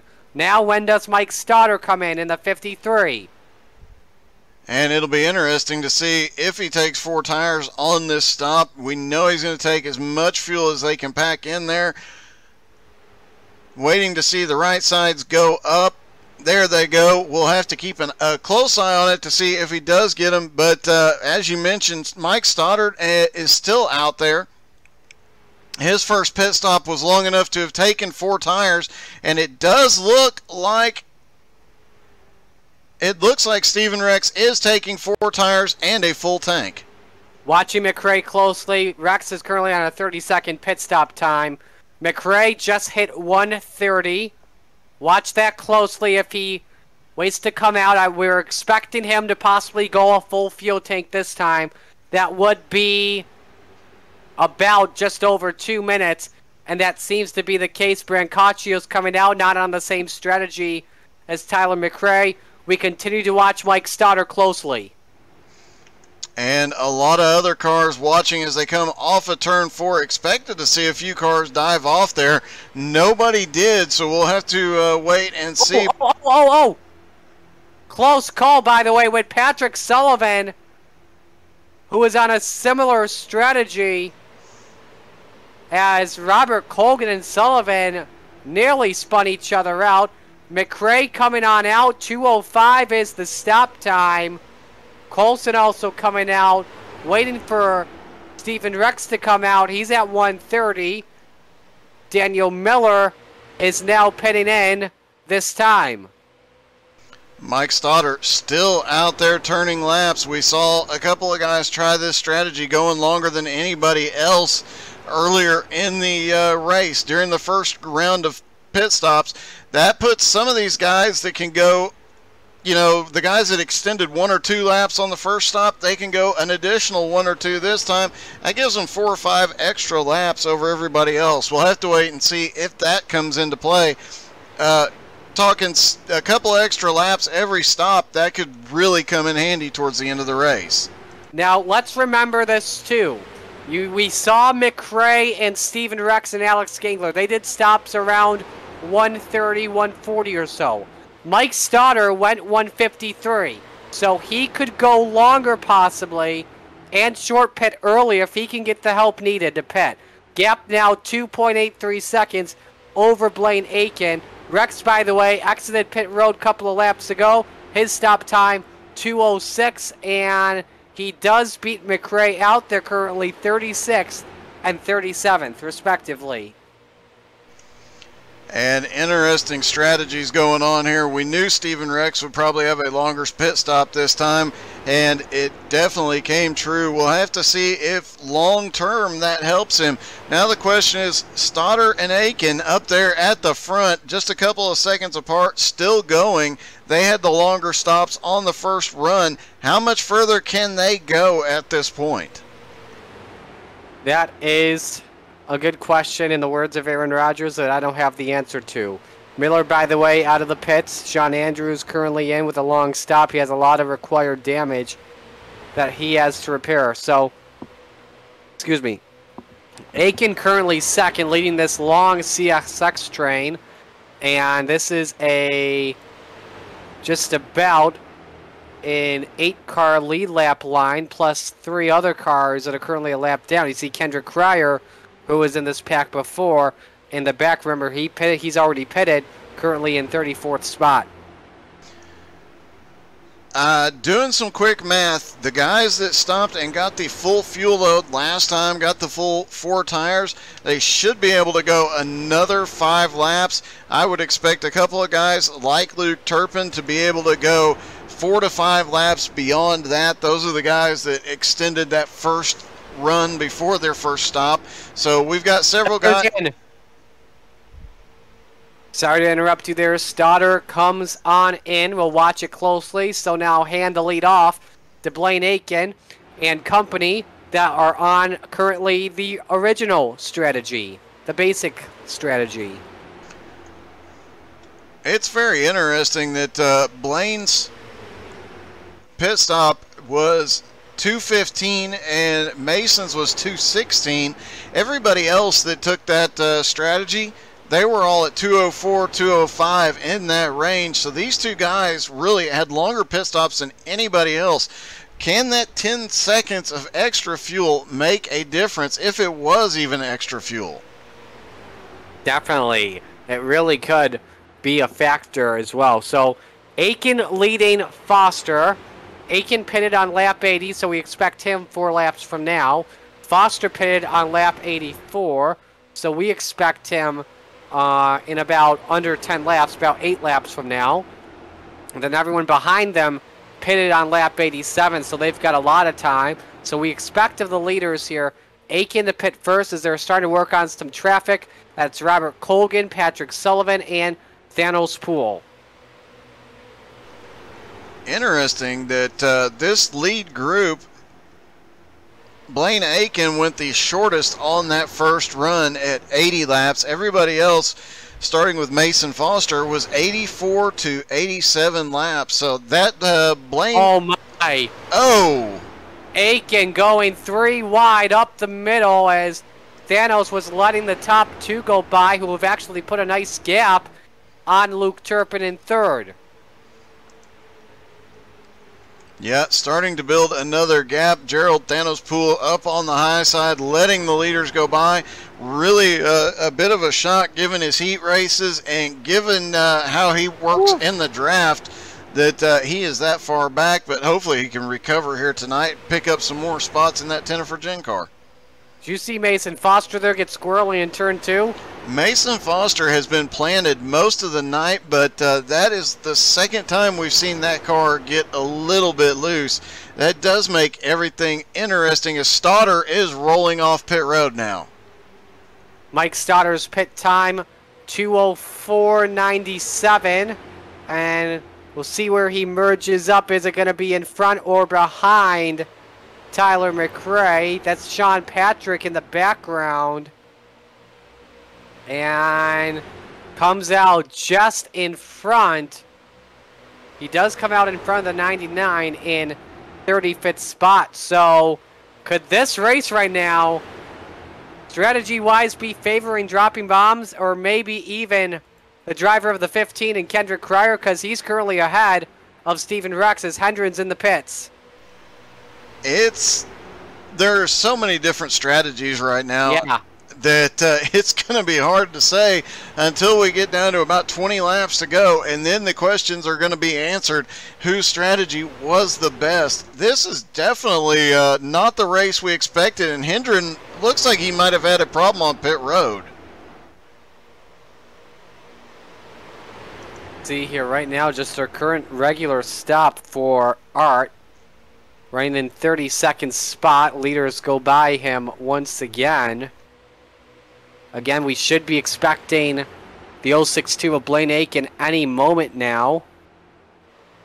Aiken, I believe, has led the most laps today. If not Mason Foster. Mason Foster came close to winning at Phoenix, but got caught up in the last 5 laps debacle and got taken out in that moment. That gave the win to Matt Baer. So Aiken goes an extra lap. And speaking of Baer, I just noticed something very interesting. Everybody else on track, their top speed has been 152, 153 in that range. Matt Baer has had the highest top speed on track tonight at 157 miles per hour. Not necessarily the fastest lap out there. I'm double checking that, but definitely he actually is not the fastest car or fastest lap, but that car definitely working through the traffic. He was up front earlier in the race, started on the pole, and Gregorio Dorso in the 78 is in, and look at this, Doug. He's by himself. Gives up the 9th spot because of it, and by himself. Going to affect him a little bit. Greg Hull's in as well, but going to be very far behind. And, yeah, Blaine Aiken, he can't stretch too much further. Stopping at lap 80 last time, he's got to be running low on fuel, and that's going to take a little bit longer to fuel that car up as well. But he comes to pit road. And he gets loose onto pit road, holds it down, and Mason Foster reclaims the lead. Foster leading the troops. Turpin second, de Blasi third, Bear fourth, Birchmeyer fifth. You know, from Turpin to Birchmeyer, they've pretty much worked together all day today. And right now it's working pretty well, and it could especially help get it come in handy in the final laps. Yeah, definitely. These are guys that spend most of the season running fairly close to each other, so it's no surprise to see them all together again. And as long as they can work together until that last 20 or so laps, they can make up a lot of ground here, and they could even open up a lead. We saw it earlier in the race where the leader managed to break away just a little bit with some help from lap cars, drafting away from the lead pack and making up a little bit of ground. Who knows what could happen as this race goes on, as several different packs are starting to reform after pit stops. But it is an interesting note that even after all these second round of green flag pit stops, there's still some pretty big groups on track. Not what we saw after the first pit stop where groups of 3 and 4. We're talking 10 or bigger. All right. Luke Turpin coming in this time. Now, does anyone go an extra lap is the question. I think they're probably going to learn from the 03 of Josh Doobie's lesson. Don't do that time again. So let's see what happens if Foster comes in. They're all ducking to the bottom. And we'll watch this closely. And no, Mason. Foster locks him up. Be careful. Does he get it down to speed is the question. No. Over the limit at 45 miles an hour. That should be a drive-through penalty for Mason Foster, so he may have just cost himself his race. I'll have to look and see if the DT icon pops up. But he was too fast in Section 1. Bit of a heartbreak there, of course. If he slowed down enough before his pit stall, he might have avoided the black flag. And now Batista, who had taken the lead, is coming to pit road. And Rafael Sempruge should reassume the lead, or take the lead if he does not stop. And this is that group that we were watching earlier that several cars loose and several cars struggling. Now they are going to be at the front of the race. Watch this pack closely because they have been miles away from danger. And we'll just have to wait and see what happens. Let's tell you about where Steven Rex is and Kendrick Cryer. They're 27th and 28th. And Chase Johnson in this pack is going to pit this time. Kendrick Cryer all alone, no help. Not what he wants right now. Remember, he short pitted on lap 126 before Gangler had to come on in. We've got a car spinning. It's Chase Johnson spinning on pit road entry. He is backwards. A wheel has come off. Yellow. Caution is out. First yellow of the day. And this is definitely going to shake things up, especially when it comes to green flag pit stops. Let's see if we can catch where this started. He just gets down in there too hot. He was split across. Oh, the 78 got him. And I believe the 78's the one that lost the wheel there. He had to check up, and Doobie got into him. Gonna rewind it just a little bit here. Change the angle. And, oh, the 03 tapped him on the entry to pit road and turned him around. The 78 comes down, clips him. Several other cars do a great job of avoiding it, but Chase Johnson, that's got to hurt. And I just willing to bet that as Chase Johnson is still on track, missing a wheel, and he is drifting. And reports that another, because some drivers that stayed out are on the brink of running out of fuel, like Kevin Barnes. I don't know what. Actually, I have a suspicion on what Chase Johnson is doing as he drifts through 1 and 2. Hopefully, race control is talking to him right now, but he is. That car is royally messed up, and he is just trying to. There was a car stopped on the back straightaway as well. Couldn't tell who it was, but Chase Johnson. That's Kevin Barnes. He's out of fuel. He has got to get a tow. Ah. That has got to hurt. That's the risk you take when you try and stay out and bank on a yellow. Yeah, and the 57 is he going to come to pit road finally? Yes, indeed. But a bit of a heartbreak for Chase Johnson here tonight. That definitely not the way he wanted things to go, and definitely not getting turned coming down for his pit stop. So I think this yellow is going to help out Rafael Semprich. And Gregorio Dorso is arguing with Chase Johnson, saying that it was his fault. But I'm listening to Will Petey right now, but I don't think Gregorio understands what happened in front of him that caused it. He's got to understand that someone tapped the rear of Chase Johnson. Taking another look at it, and cameraman did a terrible job on this one, but rewind. iRacing. Yeah, the 03 just.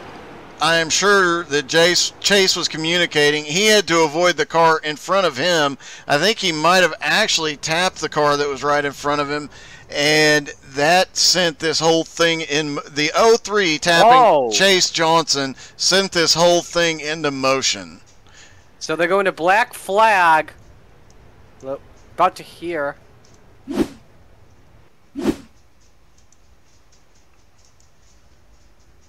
57 and 03 get EOLs.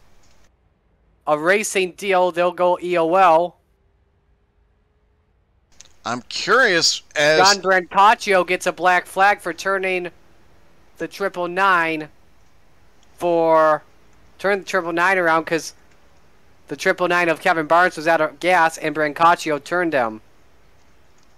I'll see if we have a replay on that incident. We may or may not, but it's interesting to hear Chase Johnson got a EOL on that one.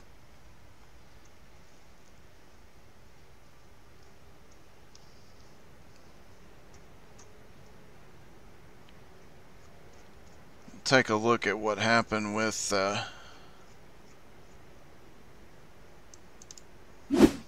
Kevin Barnes here as he comes. And it looks like, oh, the 66 did turn him on the back straightaway. It looked like he was actually trying to help push him to pit road because he knew he was out of fuel, and it just went wrong. They were down kind of across the apron, and that's not the way you want to be pushing somebody back to the pit road. I think a good intention gone bad. So this yellow, look at this now. This yellow is going to help out Jordan Babinger in the 48. He just led his first lap of the day, so he'll get the 5 bonus points. And this yellow, I believe, hurts Luke Turpin. He is trapped 2 laps down in 17th position. That definitely hurts because these guys that managed to hold out and pit under caution, they everybody else that had pitted under green, it took 2 full laps for them to get a pit stop. These guys will be able to go in on the lead lap, come out on the lead lap, and the entire top 10 is liable to change here. So just getting a confirmation here from Petey. Y is pushing a penalty it does not matter. The car's still wrecked, and that is a penalty. Well, there you have it from race control, and you know, they obviously do not want to have these on-track incidents, but it's one of those situations where it's very tough to call as a race admin, and you have to follow the rules of the road. These guys, you know, they knew the risks they were taking. They had to assume those risks when they came down there. Shout out to the 66 for making the effort to try and help out a fellow driver, but obviously not working out for either of them. So the race leader actually will be Brett Edgar when we come back to green, and we're going to have the 1 to go sign this time by. I don't think we'll need to extend it anymore. While we do that, tell you a little bit more about the Higgins Spotter Pack. Want more Higgins, the XCAL Superfan outside of the halfway point? Introducing Higgins, the XCAL Spotter Pack. Over 500 messages of Higgins that can be used in any iRacing event. Available now. To order your copy, PayPal $20 to president@xcalracing.com with note hashtag Where's Higgins. Spotter Pack is rated R in everything the tire applies. And use the clues hidden within the Spotter Pack to determine where Higgins was during his absence. First correct submission wins an XCAL Racing t-shirt. And I have to say, again, give the disclaimer. If you get the Higgins Spotter Pack, I did create a video on the YouTube page. I'll tell you how to install it.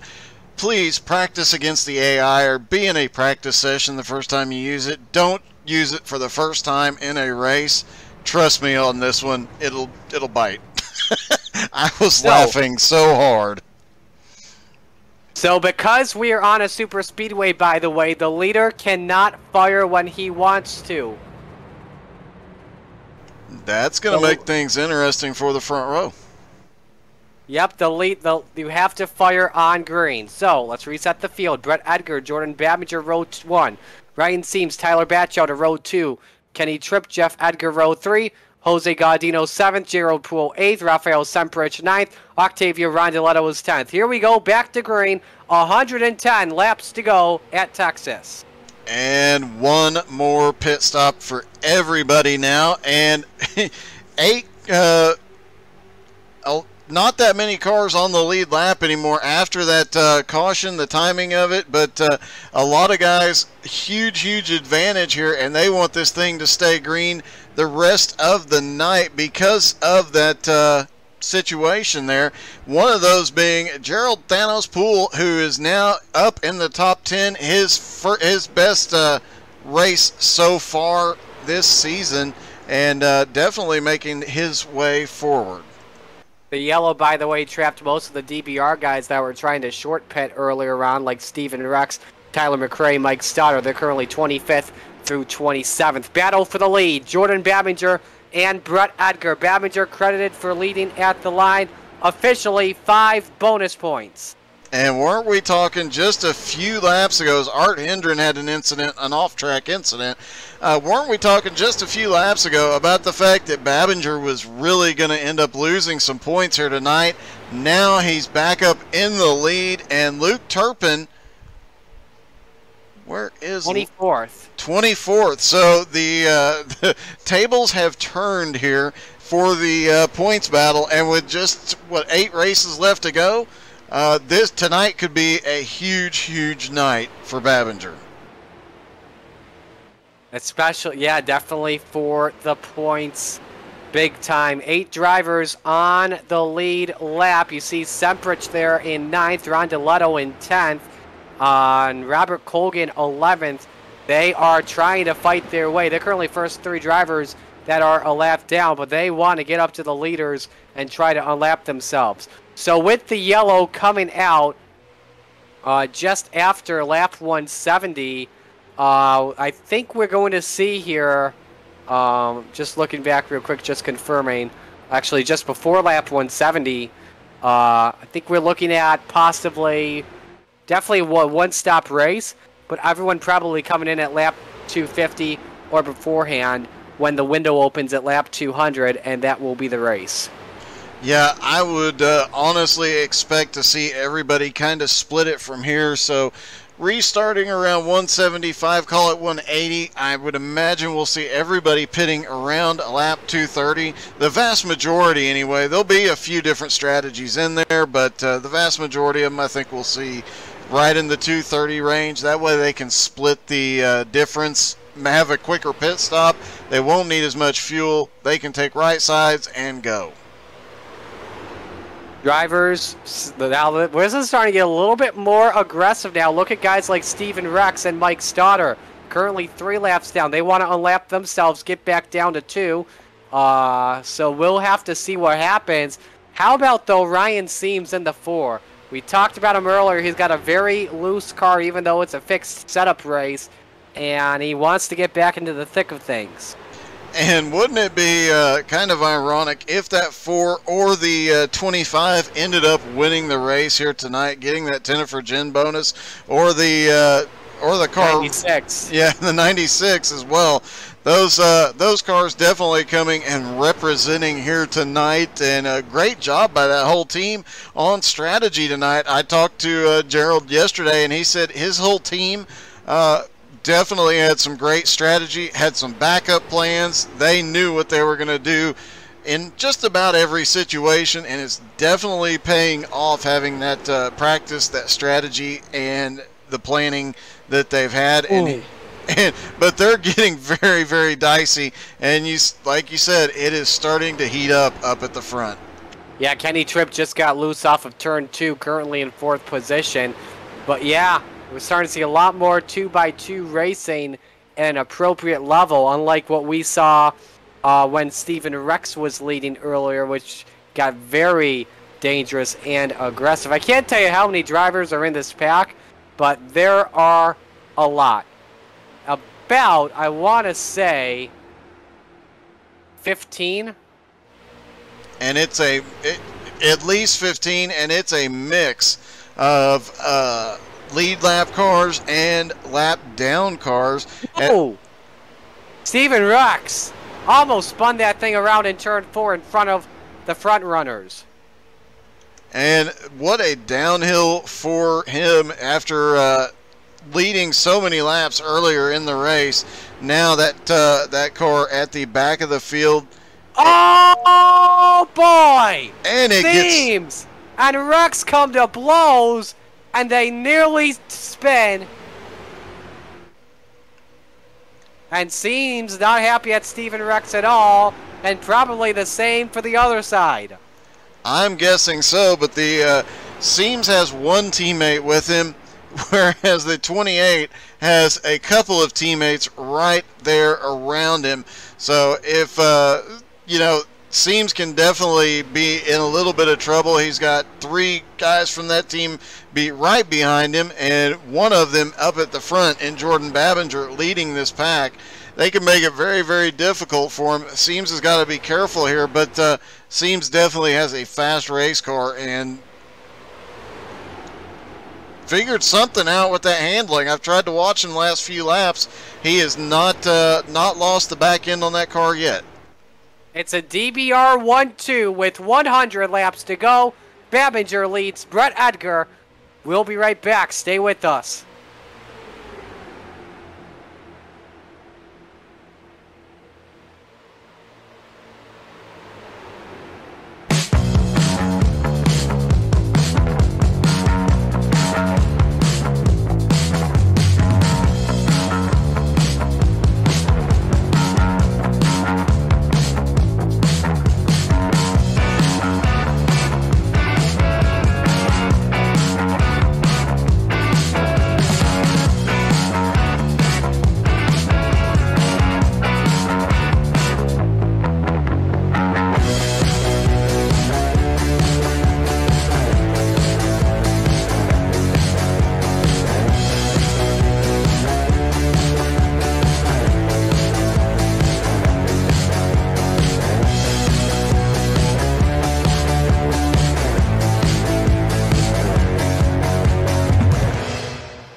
Welcome back to Texas on lap 189 of 285, under 100 laps to go.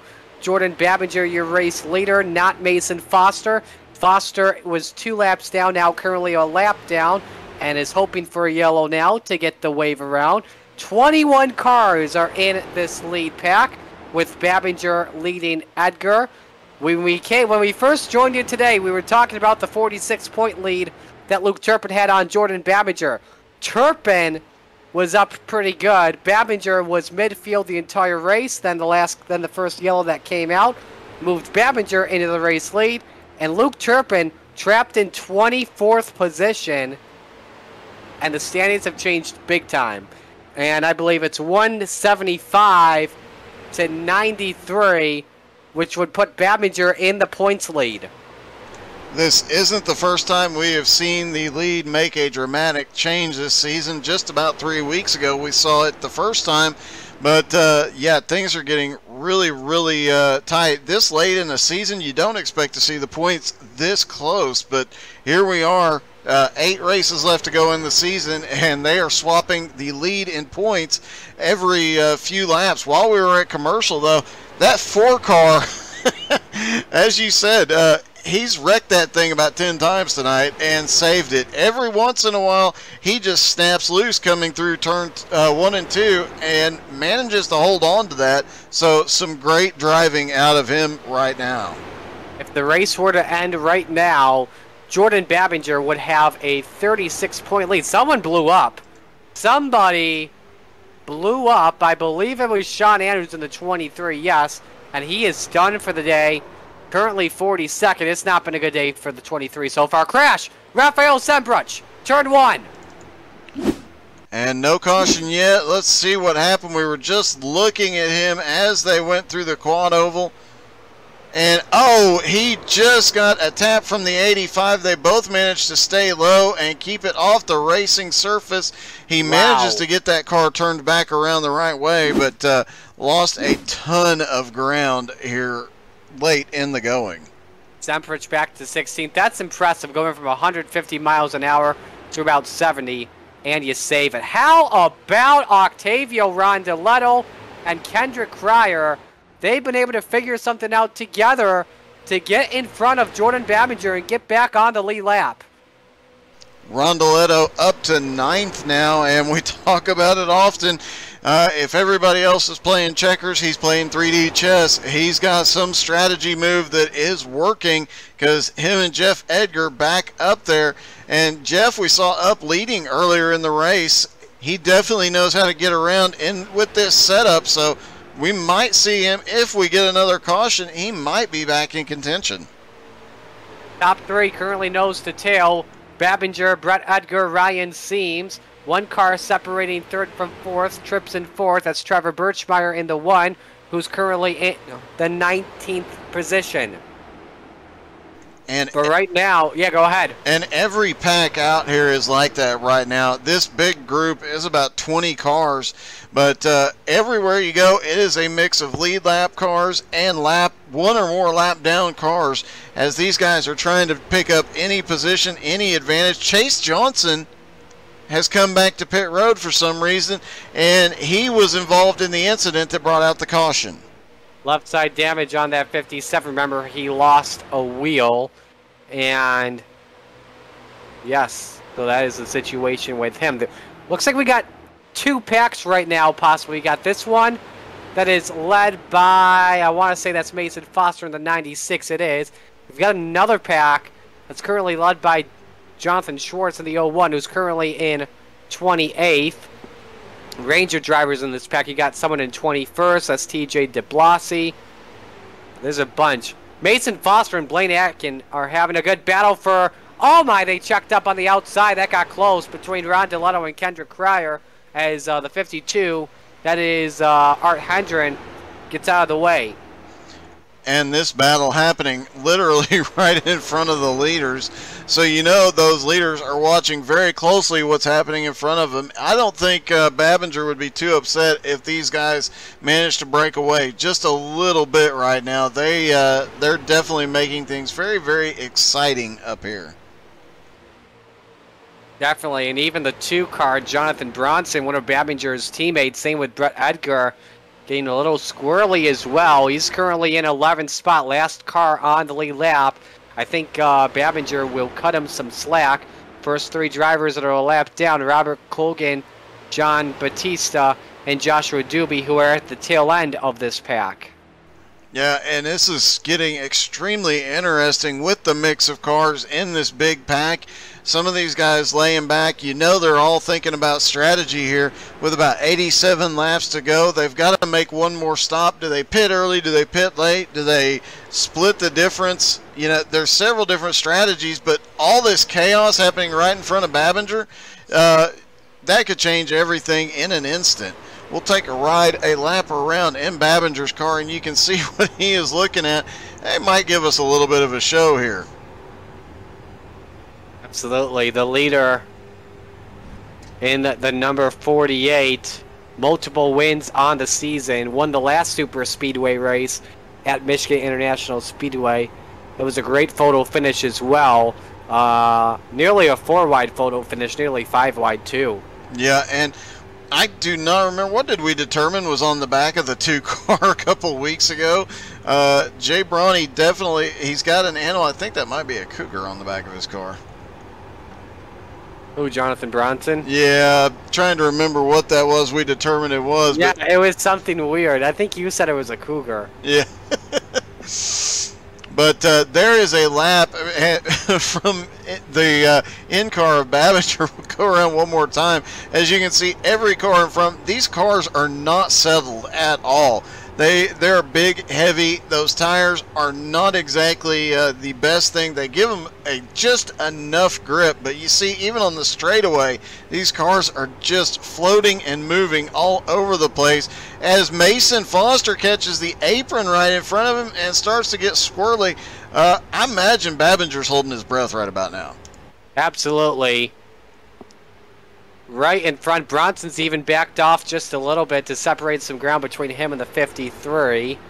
Tyler Batchelder in the 14 reports that he just came down pit road from the 6th position, and he has. Keep in mind, we are in that window now, about 85 laps, so he's hoping if this race goes caution-free, he could have a chance to the end. However, though, he's going to have no help. Yeah, that's going to leave him out there alone, but we've seen that work once or twice tonight. For the most part, if he can get off pit road right as one of these bigger packs comes around, he'll be okay. But it's a crapshoot for him right now, as the 4 of Ryan Seams still in 3rd place, but now he's got an entire team in front of him that is just going to hold him back. He's kind of trapped. The 1 car will probably get around him fairly easily here with some help from his team, and things could get a little bit rough for Seams for a few laps. Batchelder, too, a teammate of Babinger and Brett Edgar. Checking to see here if anyone else comes in. Doesn't look like it. I think we've got about maybe 2 packs to say the least. For right now, we've got 3 packs. You've got 1 pack led by Mason Foster, a 2nd pack led by the 13 of TJ DeBlasi, a 3rd pack that is led by Jeff Edgar and Rafael Semprich. As I go through the field here, looking on my end. Stay tuned. It's actually, that lead pack's actually led by Blaine Aiken. That's what I call, in cycling, that's called a peloton. No one breaking out of that pack, obviously, but that's pretty much the main pack as we speak. So I think there's pretty much like 3 packs at the moment.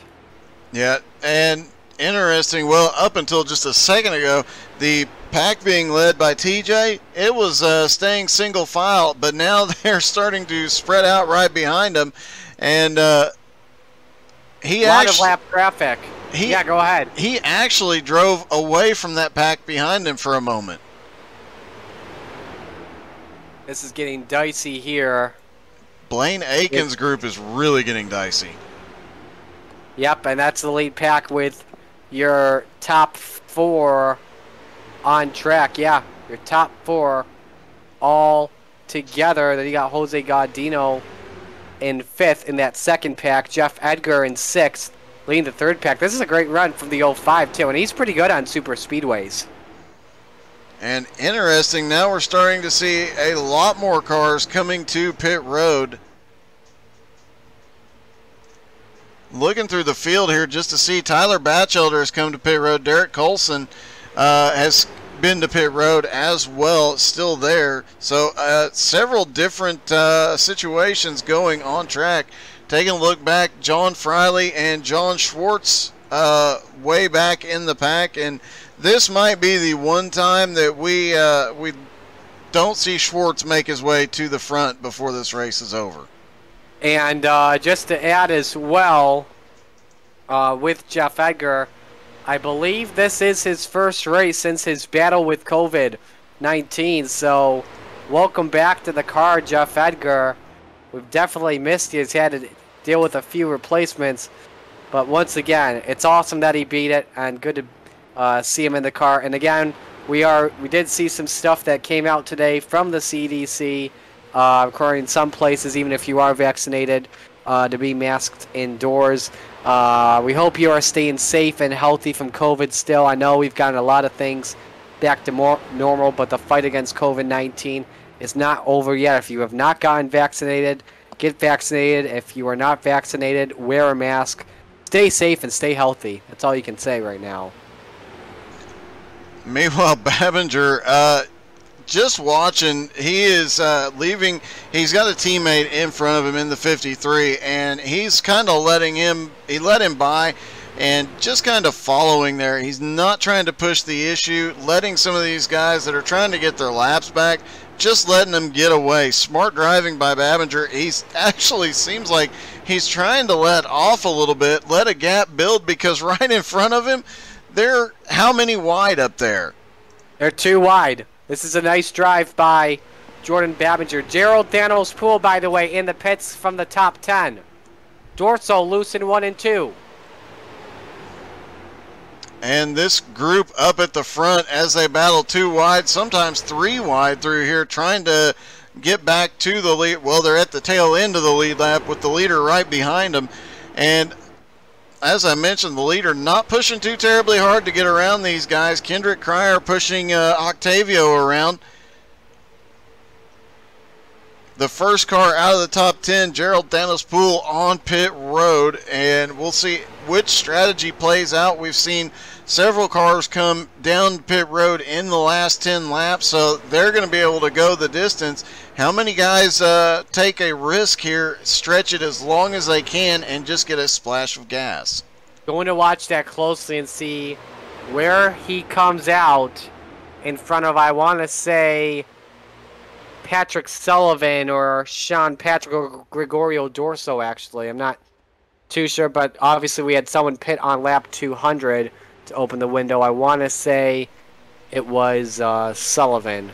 I believe Batchelder it was. Batchelder, sorry. Yeah. Batchelder and Colson. Yep, and now starting to see this, did not look like Gerald was getting left side tires on that car. So, you know, he is one that said he might only get lefts once. He might not get them at all.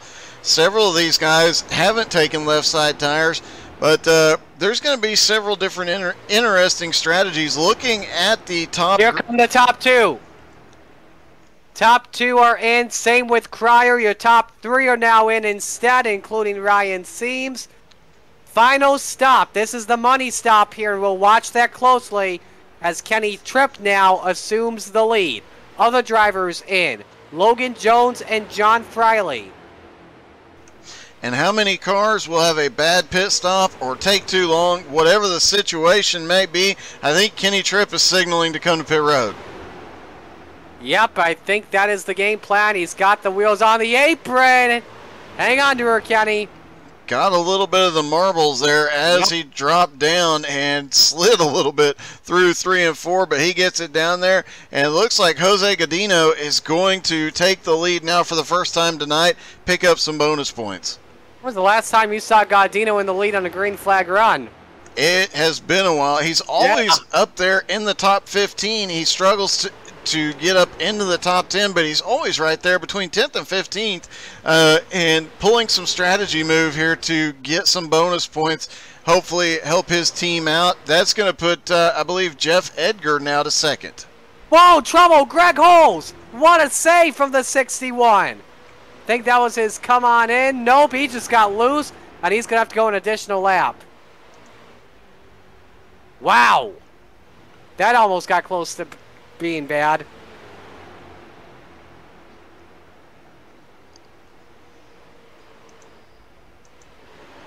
Jose Godino is still out there leading. How far does he try and stretch it? His last stop was extremely short. The latest he could go would be around lap 250. So we'll have to see if his strategy pays off. If he comes in at lap 250 and only takes fuel, he could be back up off of pit road very quickly. And, you know, we on the last set of green flag stops, we did have that issue that trapped several cars multiple laps down. These guys that are pitting early, they could get bit by another caution. They've got to make sure this thing stays green from here. Top three we were talking about earlier. On their way out, 204 Seams, 206 Babinger. And Ryan Seams is going to beat Jordan Babinger out of the pits, and the same goes for Kendrick Cryer, even though he's currently a lap down on these guys. And now it looks like Seams and Babinger, they are racing all the way around. This could be for the lead. Seams rolled out to slide up. Babinger beats Seams on the merge. That was a proper merge too. And you'll have to watch Kenny Tripp closely because he just exited pit road 2 with a 205.75. Watch closely for Babinger and Seams. That could be the battle for the lead and maybe for the win. And here comes Kenny Tripp up off of pit road right now. He's coming around that corner. Of course, he does not have a side-by-side battle. And there they are. There they are. Right behind him. This is going to be close. This is going to be close. Oh, Babinger and Seams got by. And they're in front of the 03. And Kenny... That's a bummer for Kenny. Go ahead. Kenny Tripp having to... he was trying to get up to speed before that group caught him. And now he's going to have to lose a couple more... at least a little bit of track position here as this big... train of cars comes flying by, and Jose Godino, who is currently leading, is in that group, so he needs to try and keep that car in front of Godino to have any chance to get back up into contention. 7 drivers on the lead lap. Jeff Edgar 10 seconds behind your race leader, currently in second. Update on the championship situation. Luke Turpin hasn't made his final stop yet, but he is in the 16th spot. Babinger is in 24th. Highest driver currently right now that has made their final stop is Jordan Babinger. Interesting strategy play. We'll see if Turpin stretches this out. If he gets lucky, he got caught by that last caution, and that is what hurt him here tonight.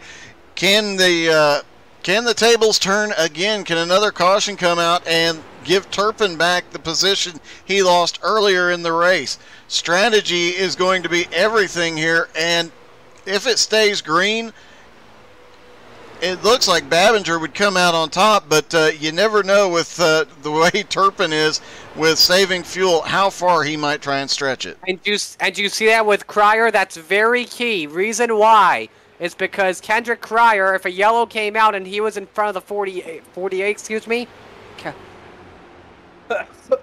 me, Kendrick Cryer could possibly get back on the lead lap.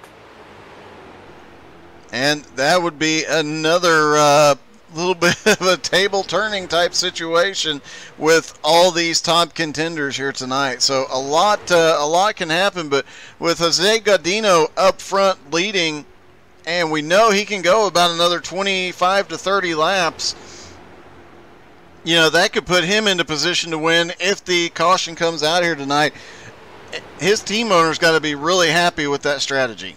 And he is the owner.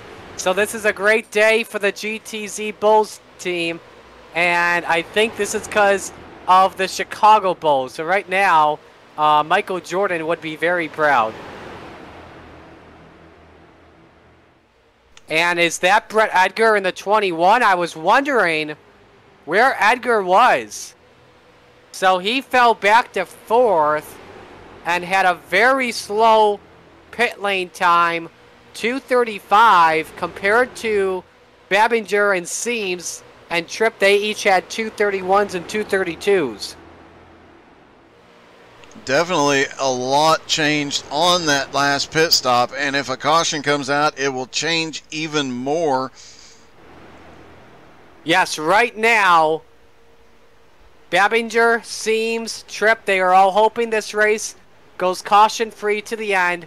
Jose Gaudino, Jeff Edgar, Octavio Rondeletto, Jonathan Bronson, Robert Colgan, John Batista, Josh Dubé, and Edgar's actually coming in now.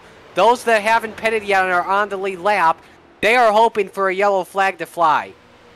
And how much longer does Gaudino, you know, these guys probably got some fresh tires on that. They probably got right side tires. Gaudino went in under that caution, so he's really not at that big of a disadvantage right now. Several different strategies could play out for him, but like you said, everything is going to depend at this point on if another caution comes out here tonight. His lead, by the way, nearly a full lap on Octavio Rondeletto. So those drivers that are 2 through 6 are all in that same pack together with the 06-2. That's the Peloton pack. And right now they are almost a full lap behind, so there's a long way to go there for these guys. So things are definitely shaking out to be a bit different. I don't think any of these drivers expected this much green flag racing tonight. I think we all expected to see a lot more aggression. Yeah, go ahead. Especially after what we saw last week.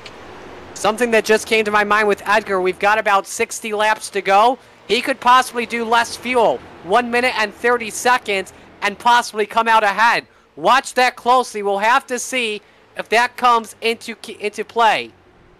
I'm waiting for Babinger to show up. They just crossed the line now, and they will pass Jeff Edgar, I believe. No, there's one more lap. And Jeff Edgar just completed his stop. So he took about a minute 24. He's a minute 30. No, he's still in on my end. On my screen, he's still in. Krebser is in the pits now. Edgar's going a full field distance. And I don't like this call for Jeff Edgar, unfortunately. And now he's out, 146. And now Bronson and Rondeletto are in. We'll watch them closely, too. So Gaudino, Colgan, Batista, and Dubé they all have to stop one more time. But the question is, how far do they? Babinger. Sorry, Babinger's in turn 2. Go ahead. How much further do they try and stretch this, hoping for the caution? Oh! Sorry, that just got a little squirrely.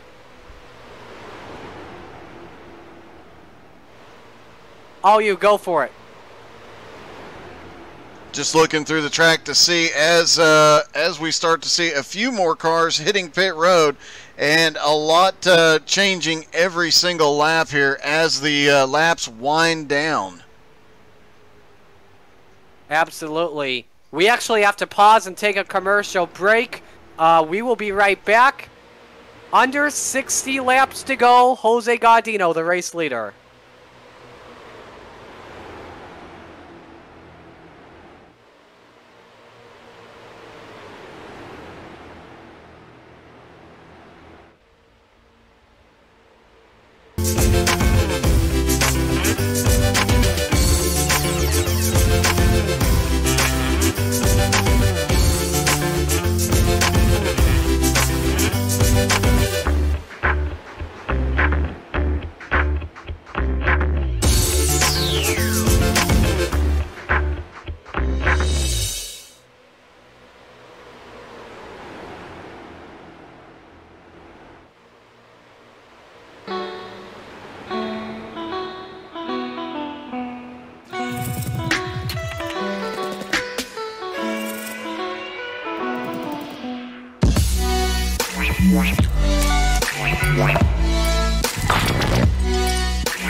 Just under 60 laps to go here at Texas. There are two stories we are watching very closely.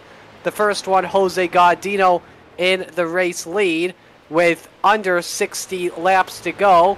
He wants this race to go caution-free to the end. The other story we are watching closely is Jordan Babinger, who is leading of all the drivers that can go to the end. And Babinger currently leading that pack with Ryan Seams, Brett Edgar. These guys, if they get one more caution, that puts them in the best position to make it to the end. Sorry, Gaudino just came into pit road. Final stop of the race for Jose Gaudino. And with this being lap 233, 60 laps to go, he'll have to do 90 seconds of fuel, and this could be costly for him. We'll have to see how that plays out. He might not have to go quite that far on fuel because he'll still have some of that fuel load on board, but it can go one of two ways, and only one of two ways at this point. He's either been the luckiest guy out there or not, and only time will tell. But several different strategies playing out as we started seeing pit stops at lap 200 under green, and guys trying to stretch as far as they can, guys that pitted early, and there's just no telling what can happen from here. And of course, if a caution comes out, everything will change all over again. Starting to shift big time right now. Gaudino approaching a minute in pit stop time. Alex Gingler also in the pits. Just came on down. Babinger and Seams in this line. And not Brett Edgar, who's currently ahead of Kenny Tripp. So if this race goes caution-free to the end, this could be a race between Babinger and Ryan Seams. Seams would be going for win 1 in XCAL. Babinger, I think it will be his third win of the season, if not his fourth. I'd have to double-check.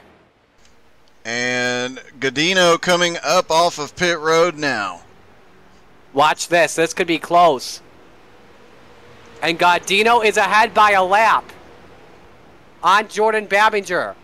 That stop was 125, so that could help him out. Babinger, by the way, would be going for his third win this season. And yes, Jose Gaudino has jumped Jordan Babinger and is your provisional leader. Now he's got to get the car up to speed. Oh, the car right in front of him. Yeah. That's Jonathan Bronson, and I think as well Kevin Barnes. He has to work with them if he wants a chance at winning. The gap, 22 seconds between Gaudino and Babinger. Nobody is in pit road right now, and with that possibly being his final stop of the race, now the question is, does Jose have enough to win? You know, he's definitely got a car that can win it, but I'd be really worried about that 2-car Jonathan Bronson right in front of him. He keeps clipping the apron, and he's getting loose regardless of whether or not he does that. We've seen that car get almost completely sideways, so Gaudino's got to be a little bit worried. He's getting a little cooperation as he comes past another car on the high side. We'll see if he decides to pass Bronson here or stay in line. Meanwhile, Babinger and crew are going to be trapped a little bit further back. This could as well, too, be a slowdown for Bronson or for Gaudino that could help out Babinger. Now, here's the issue, too, with Bronson and Barnes. They have yet to pit. So that draft wouldn't last a while, and now he's working on Art Hendren, who is yet to make his final stop either. And now Gaudino's saying, let's go. So he's in the draft. Now, do you want to see him in a slipstream, or do you want to see him be in front of a line? For safety's sake, he wants to be at the front of the line. I think that's why he got past Bronson. He's got a car not far ahead. I believe it is, I believe that's Octavio not far ahead. And Octavio, it looks like he might be by himself. So if he can catch up to Octavio here, yes, indeed. If he can catch Octavio, he's got some good help that will be able to pull him back up where he needs to be. So he is still very much in this race, as several cars that are up front right now have not pitted yet. So one group still has to make green flag pit stops here, and this could be Gaudino's race if this stays green. The gap, by the way, is 29 seconds. Jordan Babinger is just about to cross the line. Jose Gaudino is in turn 4. So the plan worked well for Gaudino. Let me tell you his stats right now. Currently this season, Jose Gaudino, I'm trying to find him. He's all the way down. He's yet to have a top 5 yet this season. He's completed over 6,000 laps. More info. No top 10. His average finish this season, 23.32. So this would be a huge upset in the XCAL rankings if he were able to get this done. And, you know, we've talked about it off and on tonight that we could see a first-time XCAL winner tonight, definitely a first-time winner this season. And it's a plate track. These kind of things can happen, and strategy can come down to it, especially with this race. Coming into this, we expected 4, 5, and 6 wide early on. We have not seen that. Also coming in, Gaudino has only led 4 laps this season entering this race. So just think about that too. So he's definitely got some bonus points coming tonight, and if this thing stays green, he's definitely going to have a top 5 wrapped up. Now he just needs to hold on. He might pull this thing off here tonight, but you got to wonder, those guys that are up towards the front right now that still have one more pit stop, if they can stretch it out as the 2 car getting loose again behind him, if they can continue to stretch this thing out, they could need even less fuel and have quicker stops, but they won't be able to get any tire change. So definitely several different things to think about coming into the last part of this race. Robert Birchmeyer, Luke Turpin are in with about 40 laps to go. They likely only need about a minute of fuel. By the way, your race leader after all this is John Batista, and he's going the entire way up to lap 250. We haven't been talking about the leader after Gaudino came in. I don't know why we've been doing that, but that just seems like the possibility right now. Gaudino, by the way, has passed Birchmeyer and Turpin, and we're waiting for Babinger to make the pass on the 2 drivers, and there it is. Babinger up to 14th, Gaudino currently in 12th. Batista leads Robert Colgan. That's the battle for the lead as of right now. And yeah, these two have been just nose to tail. I don't think they're really battling. I think they're both just cruising to their final stop at this point. There's no reason for them to fight. They both have to get that one more green flag stop. They've got some lap traffic in front of them to cut the air for them. There's no reason to get dicey. At this moment, they've got a decent lead. They've got 2 seconds over Josh Doobie, and even more over Mason Foster, who's further back, and Rafael Simpruge. So these guys at the front, they're being very smart about what they're doing, and hopefully they're thinking about this last stop strategy. Next week, XCAL Racing at the USA International Speedway. Tuesday, August 3rd, same start time, and that will be a fun one to watch. That was a great race back on January 12th, our second race of the season. Chase Johnson gained his first career XCAL victory in that event. 6 drivers on the lead lap, and I believe the top 11 have yet to make their final stop of the race. And yeah, going into USA next week, the thing about USA is everybody starts at that track when they get in iRacing. So, and you know, there are some cases where we have had drivers that have driven a track in real life. I've driven Texas Motor Speedway in real life, but nobody in this series has driven that track. It's been gone. It's a bunch of warehouses now, so thankful that iRacing managed to save that track for us. But that also, we talked about 6 wide last week, talked about multi-car wide this week. Whoa! It will only be 2 wide next week. This is interesting. Gardino just went to the outside and let the 999 of Kevin Barnes and the 2 of Jonathan Bronson by. That's interesting. Gotta wonder if he realized, hey, I might be a lap short on fuel. Let me just sit back here and draft for a few minutes and pick up some that little bit of mileage I need. But you gotta wonder too. I mean, he's right behind that 2 car, and that 2 car has been pretty all over the place this last run. Definitely. Batista and Colgan still battling for the lead. We should expect them in a couple of laps from now.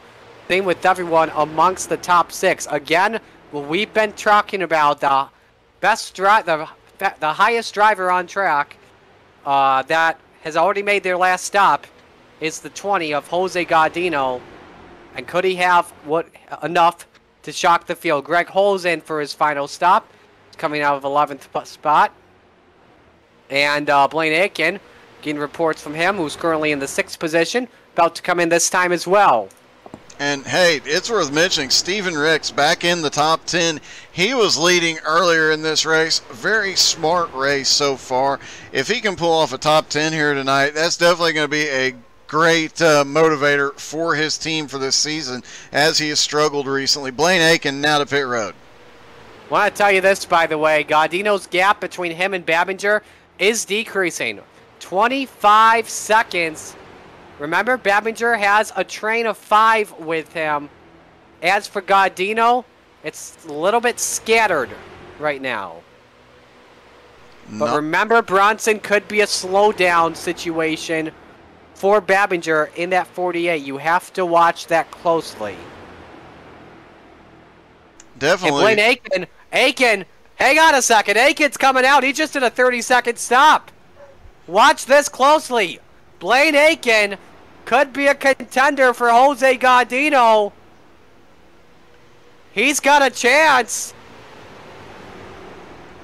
9 seconds. Blaine Aiken could get by Jose Gardino, could jump him. Colgan's in the pits. Oh my, he's in 2. Blaine Aiken. He just jumped Gardino. Blaine Aiken with a 34-second stop has jumped Jose Gardino for the provisional lead.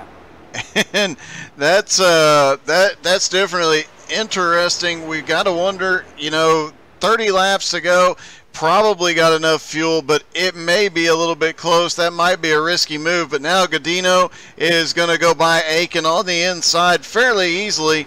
But these two are going to be together for a while for the remainder of the race. That could come into that could come down to being the battle for the win tonight. A number could be getting their first XCAL win this season at Texas. Blaine Aiken, Jose Gardino, the notables. Matt Baer now comes down pit road. Now, does he possibly use the same strategy of Blaine Aiken? You know, he probably could, and Batista is still out there. John Batista still out in the lead. Could he have an even shorter pit stop, and could he pull something off here? If Aiken can go a 30-second stop and make it, could John Batista do an even shorter stop here and still maintain the lead? We'll have to watch this closely.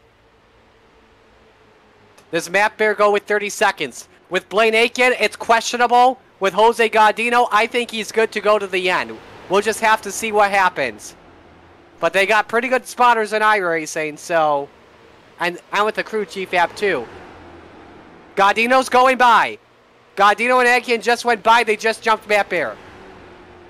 So, looks like Matt Bear may be out of contention here. We'll have to wait and see. These guys are picking up a lot of positions here late in the race as these lead cars go to pit road. And this is when things will get really, really tight. We'll see which strategy is the best one. With 30 laps to go, everything's on the line here. And now TJ DeBlasi comes into pit road. Matt Bear, by the way, just exited pit road with a 57-second stop. Can he jump? Can he trip for that spot? Potentially. There's Tripp in the 12. It's going to be close. Tripp gets Bear at the stripe. But now we got to watch DeBlasi closely. Does he go with a 30-second stop? He has to maintain any kind of track position here. By the way, something to add, Aiken has slowed down. 2.6 second lead for Gaudino.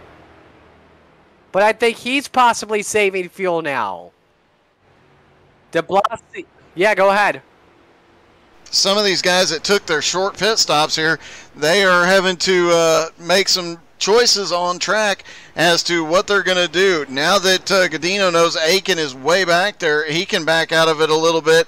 He's letting another car lead him around the track. They might have more fuel. He might have a better opportunity here. Leader is in. Batista has come in, giving up the lead to Joshua Doobie.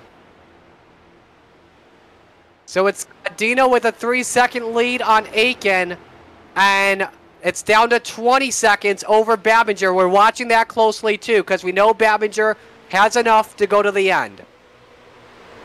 This is going to be so close with so many of these drivers.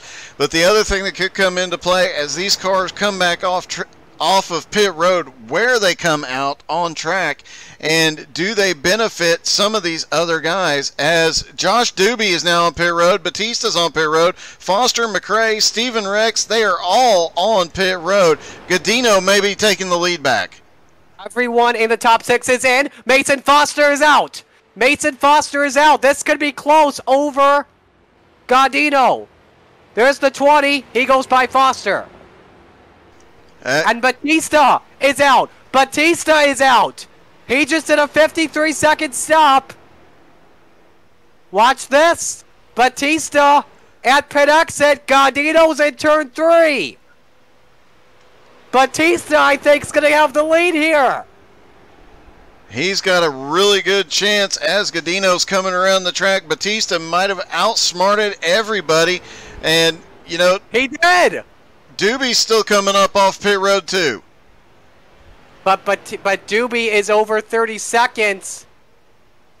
And Gaudino, I think, could jump Batista could jump Doobie at this time, not Batista. Batista's in again. Oh! I think this is he didn't have enough. He didn't have enough in the tank. And he had to go back to pit road. That's got to be a heartbreak. He had to have been so close. And Doobie is out. He could jump Gaudino here. Doobie is in turn 2. Gaudino's in 1. Joshua Doobie, a 53-second stop. May have just outsmarted everyone. And look at this. He is going to drop into a big pack. He's going to be able to save fuel and pick up some speed. And Gaudino's not even a drafting line at all. Now does Doobie have enough to go the distance? On Gaudino, by the way, the gap now just about 19 seconds to him and Semprich. Semprich is ahead of Jordan Babinger. Everyone has pitted. So now let's update the top 10. It's Joshua Doobie, Jose Gaudino, Mason Foster, Robert Colgan, Blaine Aiken, Rafael Semprich, Jordan Babinger, Ryan Seams, Kenny Tripp, and Logan Jones. We are going to take our final break. When we come back, we are taking you to the finish.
With the Butt Kicker Gamer 2, what you see and what you hear is what you feel.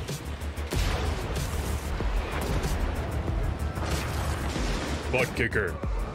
The future is feeling.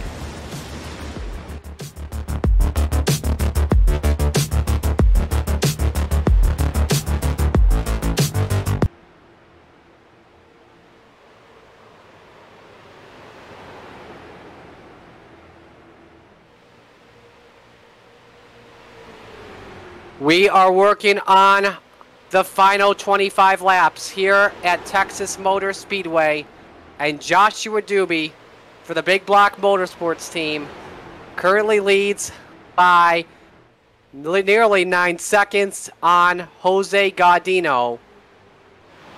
Both of them have pulled off great strategies to get ahead of their opponents, to wait long enough to pit at the right time and take the top 2 spots. In fact, I think you could say that for the entire top 4, right, Doug?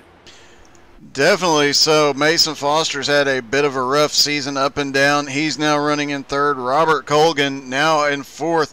These 4 guys, regardless of how this race ends, have to be happy with the performances here tonight. Their strategies have paid off, and it is really amazing that we have 2 drivers that could get their first XCAL win here tonight. If any mistake happens by Josh Doobie, then Gaudino could pull it off. But it is still up in the air with the number of laps left, and Mason Foster appears to be closing down on Gaudino here, so we'll see if he can close that gap and if they end up battling together. Gaudino has finally caught up to a pack, so he does have a little bit of drafting help, but it might be too little too late. Plus, you got to think, too, if any of these drivers are good to go the entire way. Doobie is questionable. Gaudino, we believe, is good. Foster is questionable. We believe Colgan and Semprich are good. Babinger, we know, is good. And this is a battle for 5th. And that's a battle for 5 additional points. Because if Babinger finished 6th and Turpin finished in 20th. Let's see here. 151 minus 105. We're going to do the math right now. The points would be tied.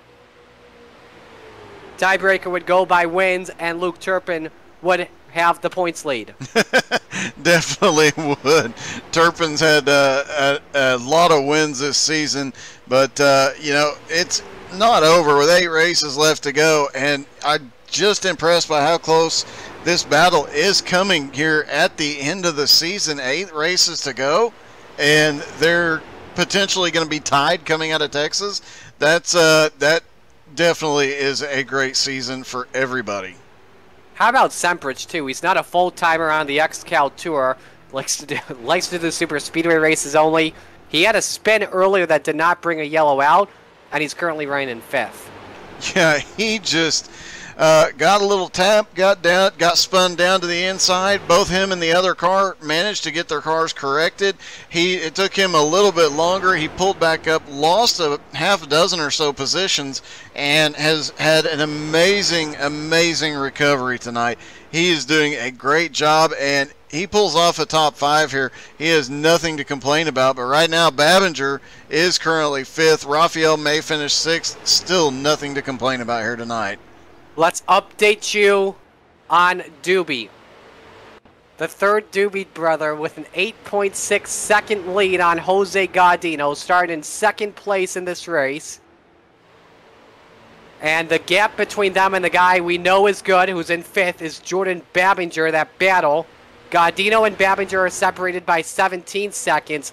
Doobie and Babinger are separated by 26. Now when you look at Gaudino and Colgan, those two are separated by 7 seconds.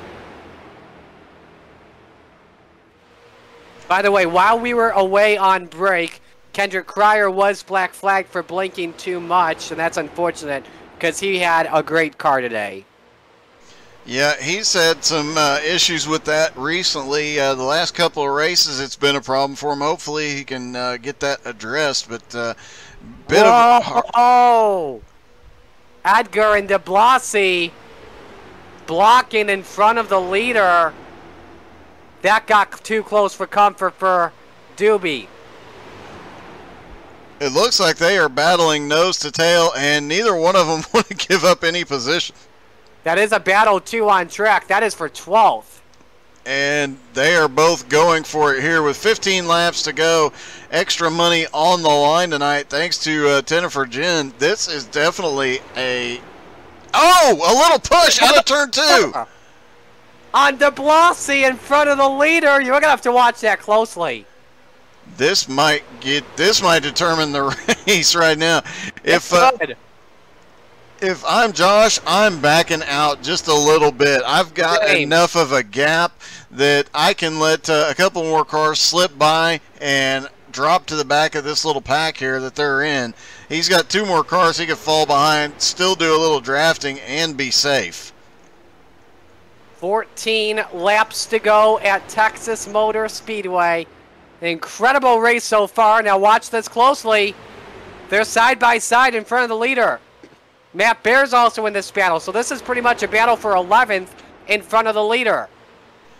And it is worth noting that at 10 laps to go, nobody will get a wave around. At 5 laps to go, there will be no caution for anything. We've only had 1 yellow in this race today. The drivers overall have done an incredible job racing each other hard and racing each other clean. Although that clean may come to an end here in a moment. Yeah, possibly, because de Blasi and him and Matt Baer are in the same voice chat. They're bump drafting too. Oh, yeah, that's going to come into play just a bit. Let's go back and look at Babinger. He got by Semprich for 5th. Semprich has fallen back to 7th. Seams is in 6th.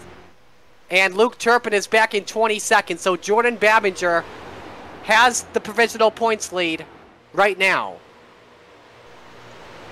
And, yeah, like we said, just a couple of weeks ago, Babinger was in the lead, then Turpin. Now it's back. Right now, provisionally, it's back to Babinger. We could see this, as the points are so close right now, we could see this changing week in, week out for the remainder of the season. 11 laps to go for Joshua Doobie. The original driver of the 03 is Clinus LaBeouf. LaBeouf has been dealing with some issues of taking him out of the 03 for a period of time. Doobie is here as a fill-in. Could he shock the world in his XCAL debut? I hope so, because I want to ask him what that car is. To be perfectly honest, I've been trying to... I'm sure it's something horror movie related. I could probably get my daughter to come tell me, but I can't figure it out. I can't figure it out either. I guess it's... You know, they usually say Christmas in July. Well, it's Halloween in July for Doobie, the third Doobie brother in the family. Still a 9-second lead over Gaudino. And the gap between Doobie and Babinger, 23 seconds. For Godino and Babinger is just under 15 seconds. Colgan's in third, and he's in a good battle with Foster for that third spot. 10 laps to go. And now we are at the point where if the caution comes out, there will be no wave arounds. You're on the lap you're on at this point. Josh Doobie still stuck in this mess. That's got to be disconcerting for him. He's got to be.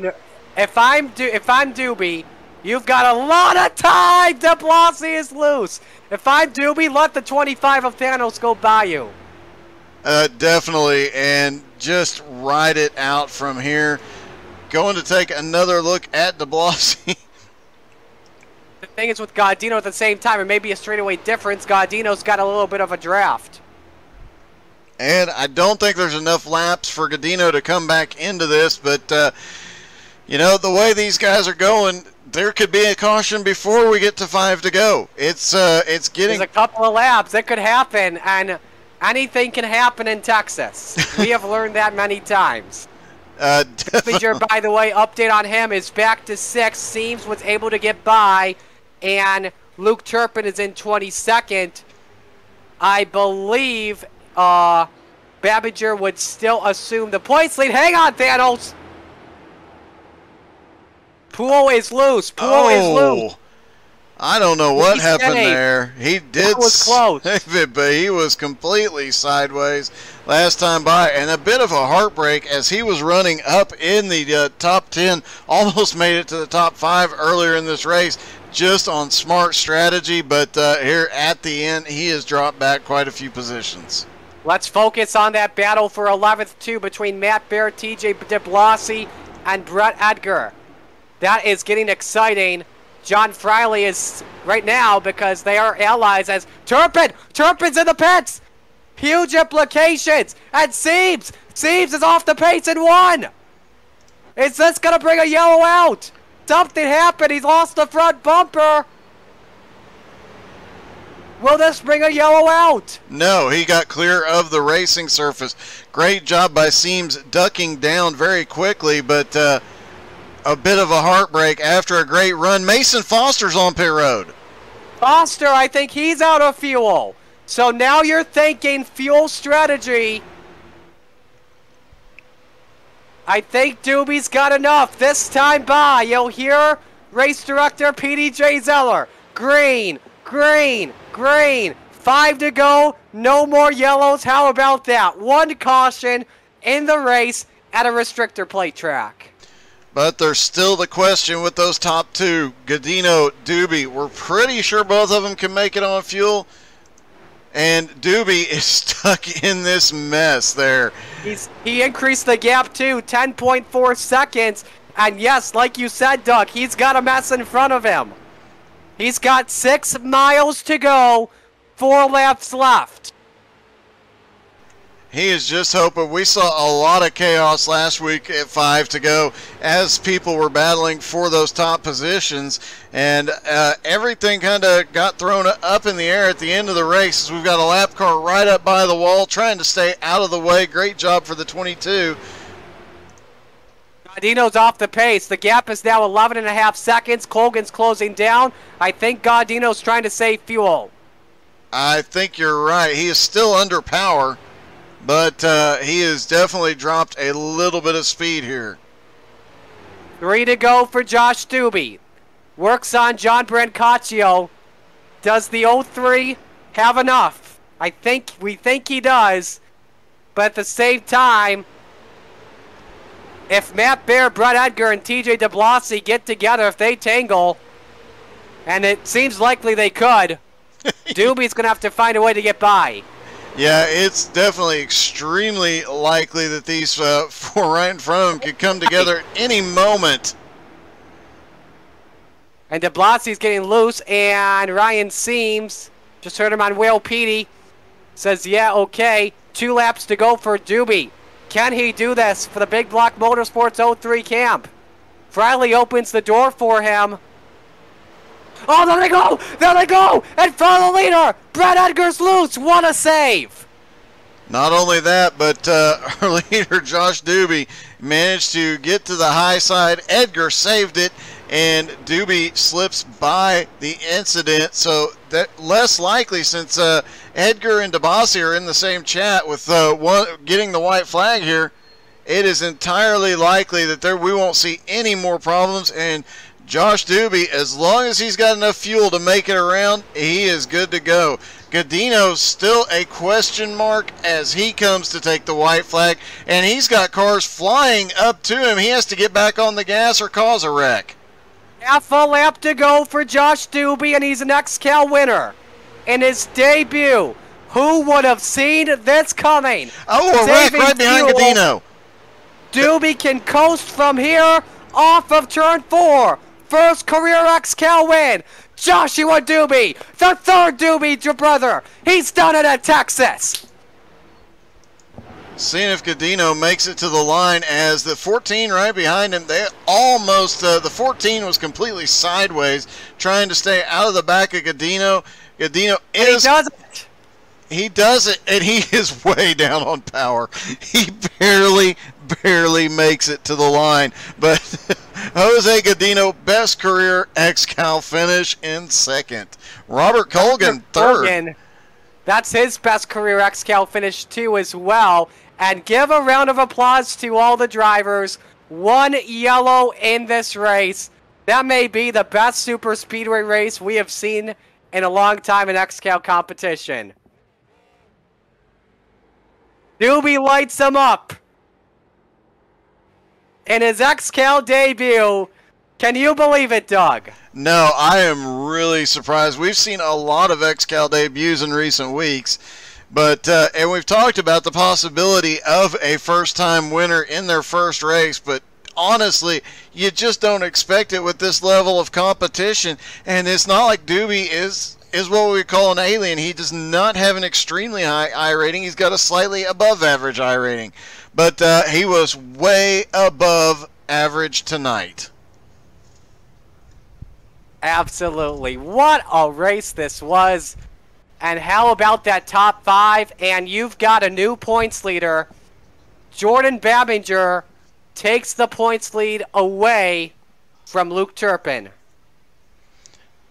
Well, we say new points leader, a returning points leader in Jordan Babinger, but still a great run out of him. And I have a feeling that at the end of the next 8 races, I have a feeling we're going to be saying, and the points leader is Turpin, and the points leader is Babinger, and the points leader, and it's going to change every week. Gut suspicion. Next week, USA, that one is going to be very interesting. 3/4 of a mile track. And you can go 2 wide, but 3 wide is a bit tricky. I'll give you a fun fact about Josh Doobie.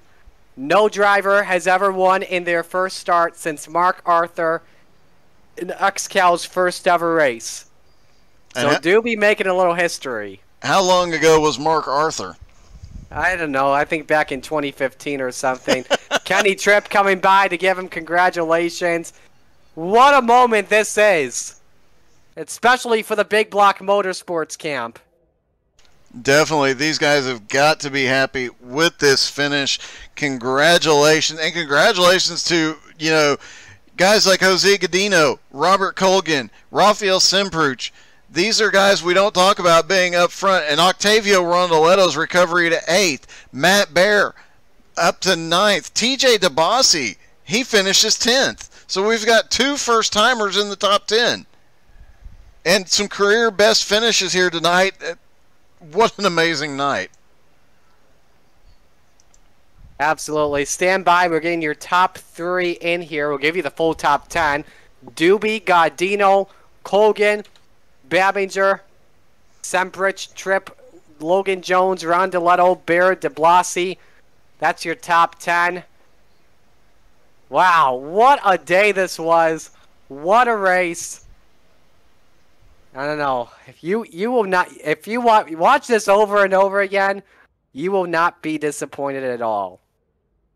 No, that was definitely just the strategy play and the single caution. I know we all expected a lot more cautions tonight. I expected 4 to 5 over a 285 lap race. One caution just speaks to the skill of these drivers. And you got to talk about a guy like Ryan Seams, who was sideways how many times tonight and still managed to save it. Where did Ryan end up finishing? I know he had a late race pit. 32nd. I'm watching. We're going to watch what happened here real quick. Oh, Babinger bumped him and turned him. Oh, my. That could go down possibly in the protests. I don't know how that's going to look. Is that what caused him to go to pit road? Yes, a bump from Babinger. That could be protested. All right, we're gonna try and get your 3 drivers on in here. Doobie, Gaudino, and Colgan.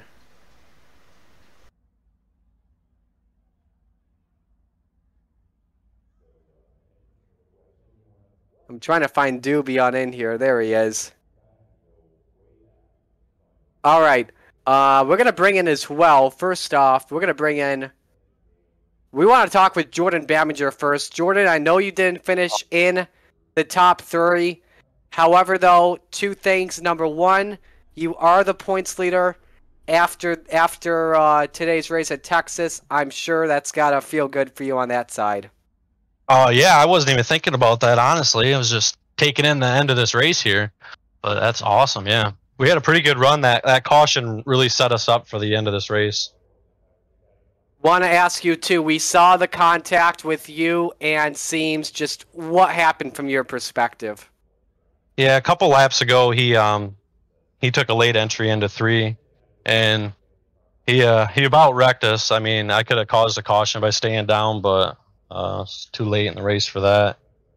And we were coming through the tri-oval, and I bumped him a little bit, and then he just tried to save it, and I tried giving him room, but when he was saving it, he came back up into the top of me. Like, it wasn't intentional. I don't come out here to wreck people, but yeah, I apologize to Ryan for that. Anyone you want to give shout-outs to tonight? I got to give Dropping Bombs a shout-out. Snap Mobile, Tyler. Let's see, we got a lot of guys here. We got Tyler, Trevor, Steve, Art, Luke, or not Luke, Mike. Yeah, just want to give those guys a shout out. Appreciate all the work. All right, thanks for the time, Jordan, and nice run tonight, man. Yep, thanks for calling the race, guys. Jordan Babinger, 4th place finish for him. We'll give you a fun fact here. That race was the fewest cautions in XCAL history. Now we'll talk with the driver that finished in 3rd position. I'll have Doug do it. Robert Colgan, but first off, Robert, you know I had this race circled on the calendar, and you capitalized on it, and I'm just speaking as the guy, a part of the Big Block Twisted Chassis Alliance. Great job tonight, man. Hold on, what did you say there? Oh, 3rd place finish. Great job tonight. This was definitely a race we had circled on the calendar. Doug, the floor is yours. Hey, Robert, congratulations. One of your best XCAL finishes and starting in 28th to come home 3rd. Yep, back-to-back top 5s here, so going pretty good now. Well, definitely a heck of a run, and strategy really became the key thing tonight for you guys. Your late race pit stop, you just barely were on pit road. What was your strategy there at the end? Most of the year I've been playing the long run strategy, and there was a couple of times where I maybe panicked, try to do a short run in between, and it didn't work out so well. Last 2 weeks I've committed. I told them I'm going to do long run strategy and commit to it no matter how bad it looks, and that's what I did. And that last caution came in my favor, and was able to get enough fuel in, run her good, and come home with a 3rd place finish. Well, congratulations on a heck of a run and a 3rd place finish here tonight. And obviously at 2 weeks in a row with top 5s, you're turning things around, headed the right way. Anybody you'd like to thank tonight? First off, I hope y'all are getting better there, Marty and Jeff from the COVID, and Brett Egger too. But shout out Jeff Egger and John Friley, my teammate, all the guys at BBM and XCAL. Look up Tennifer Gin, I believe is what it's called, sponsor we had there tonight. Look them up, and yeah. All right, that's Robert Colgan. Robert, great run tonight, man. Thank you. Colgan comes home in third position. Jeff, I'm going to let you talk with our runner-up, his best finish ever. I don't think anyone saw this coming. With his average finish of 23rd coming into tonight. Jose Gaudino with a second-place finish. Doug, it's all yours. Jose, man, first off, congratulations. Heck of a run, and looked like you were going to take the win there for a long time tonight. Thanks, man. In the last pit stop, I took less fuel than needed in order that I can save in the draft, but it was not enough. I was about 10 seconds behind, so I could not catch the guy on the 03, but it was a very good race, very hard one, almost 3 hours under green stuff. Well, definitely a heck of a run tonight. You led a lot of laps. You pull home a second place finish. Definitely a night to be proud of, and great job pulling off that second place finish. Any team sponsors you'd like to thank? Yeah, all our sponsors in the GTC Bulls community that support us all throughout the year. Mainly that. All right, man. Congratulations. Great run tonight, Jose. Thanks, Doug. That's Jose Gaudino that takes home the second place finish. And now we head to K2 Victory Lane, and we are with, for the first time ever since the beginning of XCAL, a driver who wins in his XCAL debut, Josh Doobie. Josh, first off, I hate to be biased, but as the team owner, let's freaking go, dude! That was awesome. Good stuff. How in the world were you able to short pit and jump Gaudino and Babinger and all those guys and get that win? Well, I would say a lot of luck there in a way. I mean, started out front kind of helped. I started to get up there with those lead pack cars. We got a good little gap on them. Apologize to the guy for that pitted in front of me, and I tagged him. I didn't hear him, and it was too late. He went in so quick. I thought at that point, getting that EOL, I was going to be all done, but yeah. And then did you know you had enough fuel at the end? I think I may have seen you coasting just a little bit. to be honest with you, that whole race, I was just staying behind 4 or 5 cars, and I mean, sometimes coming out of the corner, I was letting off the throttle, so I was having no problem saving fuel. For my last pit stop, though, being under green, I was trying to do the math, and I race in VR, so the black box thing's a little difficult for me, and trying to do math, how much fuel, and I figured 7 gallons, 7.5, so I took 8, and I had 4 extra laps. So, and I stayed in the lead, which I was very shocked. How about as well with Brett Edgar, TJ DeBossi, and Matt Bear? Were you feeling any nerves, especially when they got together a little bit when Brett got sideways? Oh, absolutely. There was a couple of times, and I let them go. Each one of them kept coming up the back of me. I just let them go. I had like a 9-second lead. So, and at the end, I had 15 seconds. But there was, excuse me, I don't remember who it was, but what number. But that black car, I thought he was going to take me into the outside wall on that last lap. Doug, you got anything? No, just congratulations. And who is on what is the paint scheme? Yeah, what is that? That's the Joker. I have not seen that version of it. It's like I was telling you, Doug, earlier. It's Halloween in July. Apparently so. Alrighty. Josh, before we let you go, any sponsors, any guys you want to give shout-outs to tonight? Yeah, I think Main Mobile Truck Service, Henry's Homes, the Cage, the Sign Store, Sundown Construction. Oh God, we got all kinds of sponsors. Most of all, let me thank Kenny Tripp though for inviting me into this league and me finally actually coming and trying it out. I had a lot of fun. Doobie, enjoy this one. Congratulations on the win. Thank you, sir. So Josh Doobie, the third Doobie brother, takes home the win. And just look at the official rundown. That top five is unbelievable. Like, would you have expected, obviously, outside of Babinger, would you have expected any of those other four drivers in the top five today? Honestly, no. I mean, it comes as quite a surprise to see these guys up here. Even in the top 10, you got some new names up there as well, and definitely an interesting night, but a great night for some of these guys getting up there, getting their sponsors and their team some attention, and obviously the extra bonus money here tonight definitely going to help out. Absolutely. So let's give you the full field rundown. Joshua Doobie, the win. Jose Gaudino, second. Robert Colgan, third. Fourth, Jordan Babinger. Fifth, Rafael Semprich. Sixth, Kenny Tripp. Logan Jones, seventh. Octavio Rondeletto, eighth. Matt Bear, 9th. TJ DeBlasi, 10th. Jeff Edgar, 11th. Brett Edgar, 12th. John Batista, 13th. Alex Krapser, 14th. Trevor Birchmeyer, 15th. Jonathan Bronson, 16th. Tyler Batchelder, 17th. Tyler McRae, 18th. Stephen Rex, 19th. Gerald Poole, 20th. Jonathan Schwartz, 21st. Mason Foster, 22nd. Greg Holes, 23rd. Aiden McConaughey, 24th. Mike Stoddard, 25th. Luke Turpin, 26th. Derek Colson, 27th. Alex Skangler, 28th. Blaine Atkin, 29th.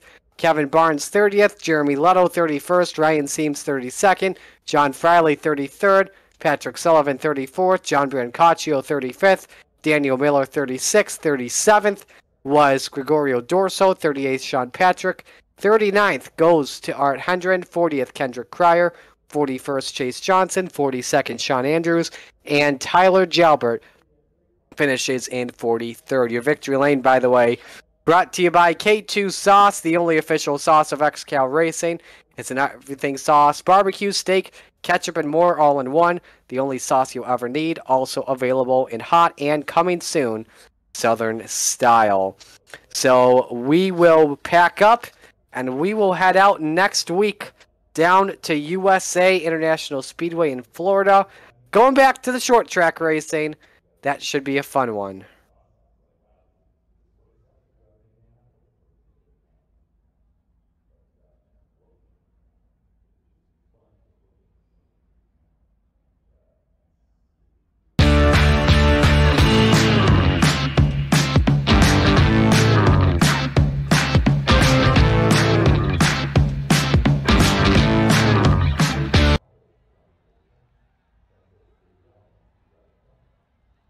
Alright, apologies for the technical difficulties. We pack up and move to USA for more short track racing. Doug, that should be a fun one indeed. Yeah, they're definitely not going to be racing 3 or 4 wide tomorrow night, or next Tuesday. Nope. See, the ending's got us all wacky too. Yeah, they're definitely not going to be racing 3 and 4 wide. We'll be lucky. They'll be 2 wide. There'll be a lot of beating, banging, leaning on each other, and I am sure a lot of frustration. That is a track that is really easy to learn, but really tough to tame. Absolutely. So that will do it for our broadcast tonight. Special thanks, as always, to our sponsors, Butt Kicker, K2 Sauce, the Higgins Spotter Pack, JT's Mobile Pressure Washing, Tenerife Gin, More Polish Pottery, excuse me, Sim Racer Coin, Tri-E Inc., XCAL Con, the XCAL Racing Web Shop, and all the drivers and teams here at XCAL Racing.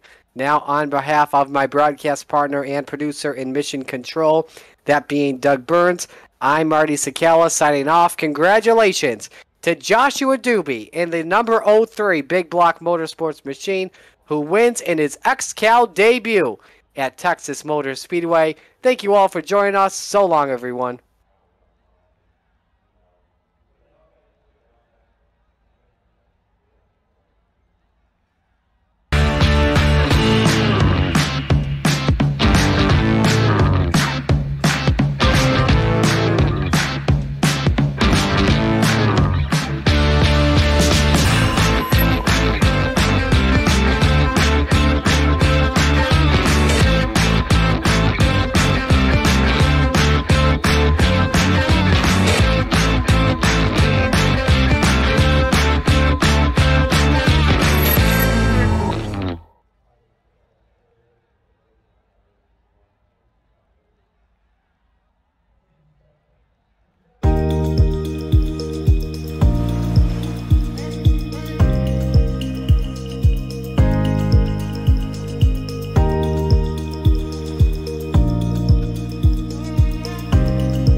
With the Butt Kicker Gamer 2, what you see and what you hear is what you feel.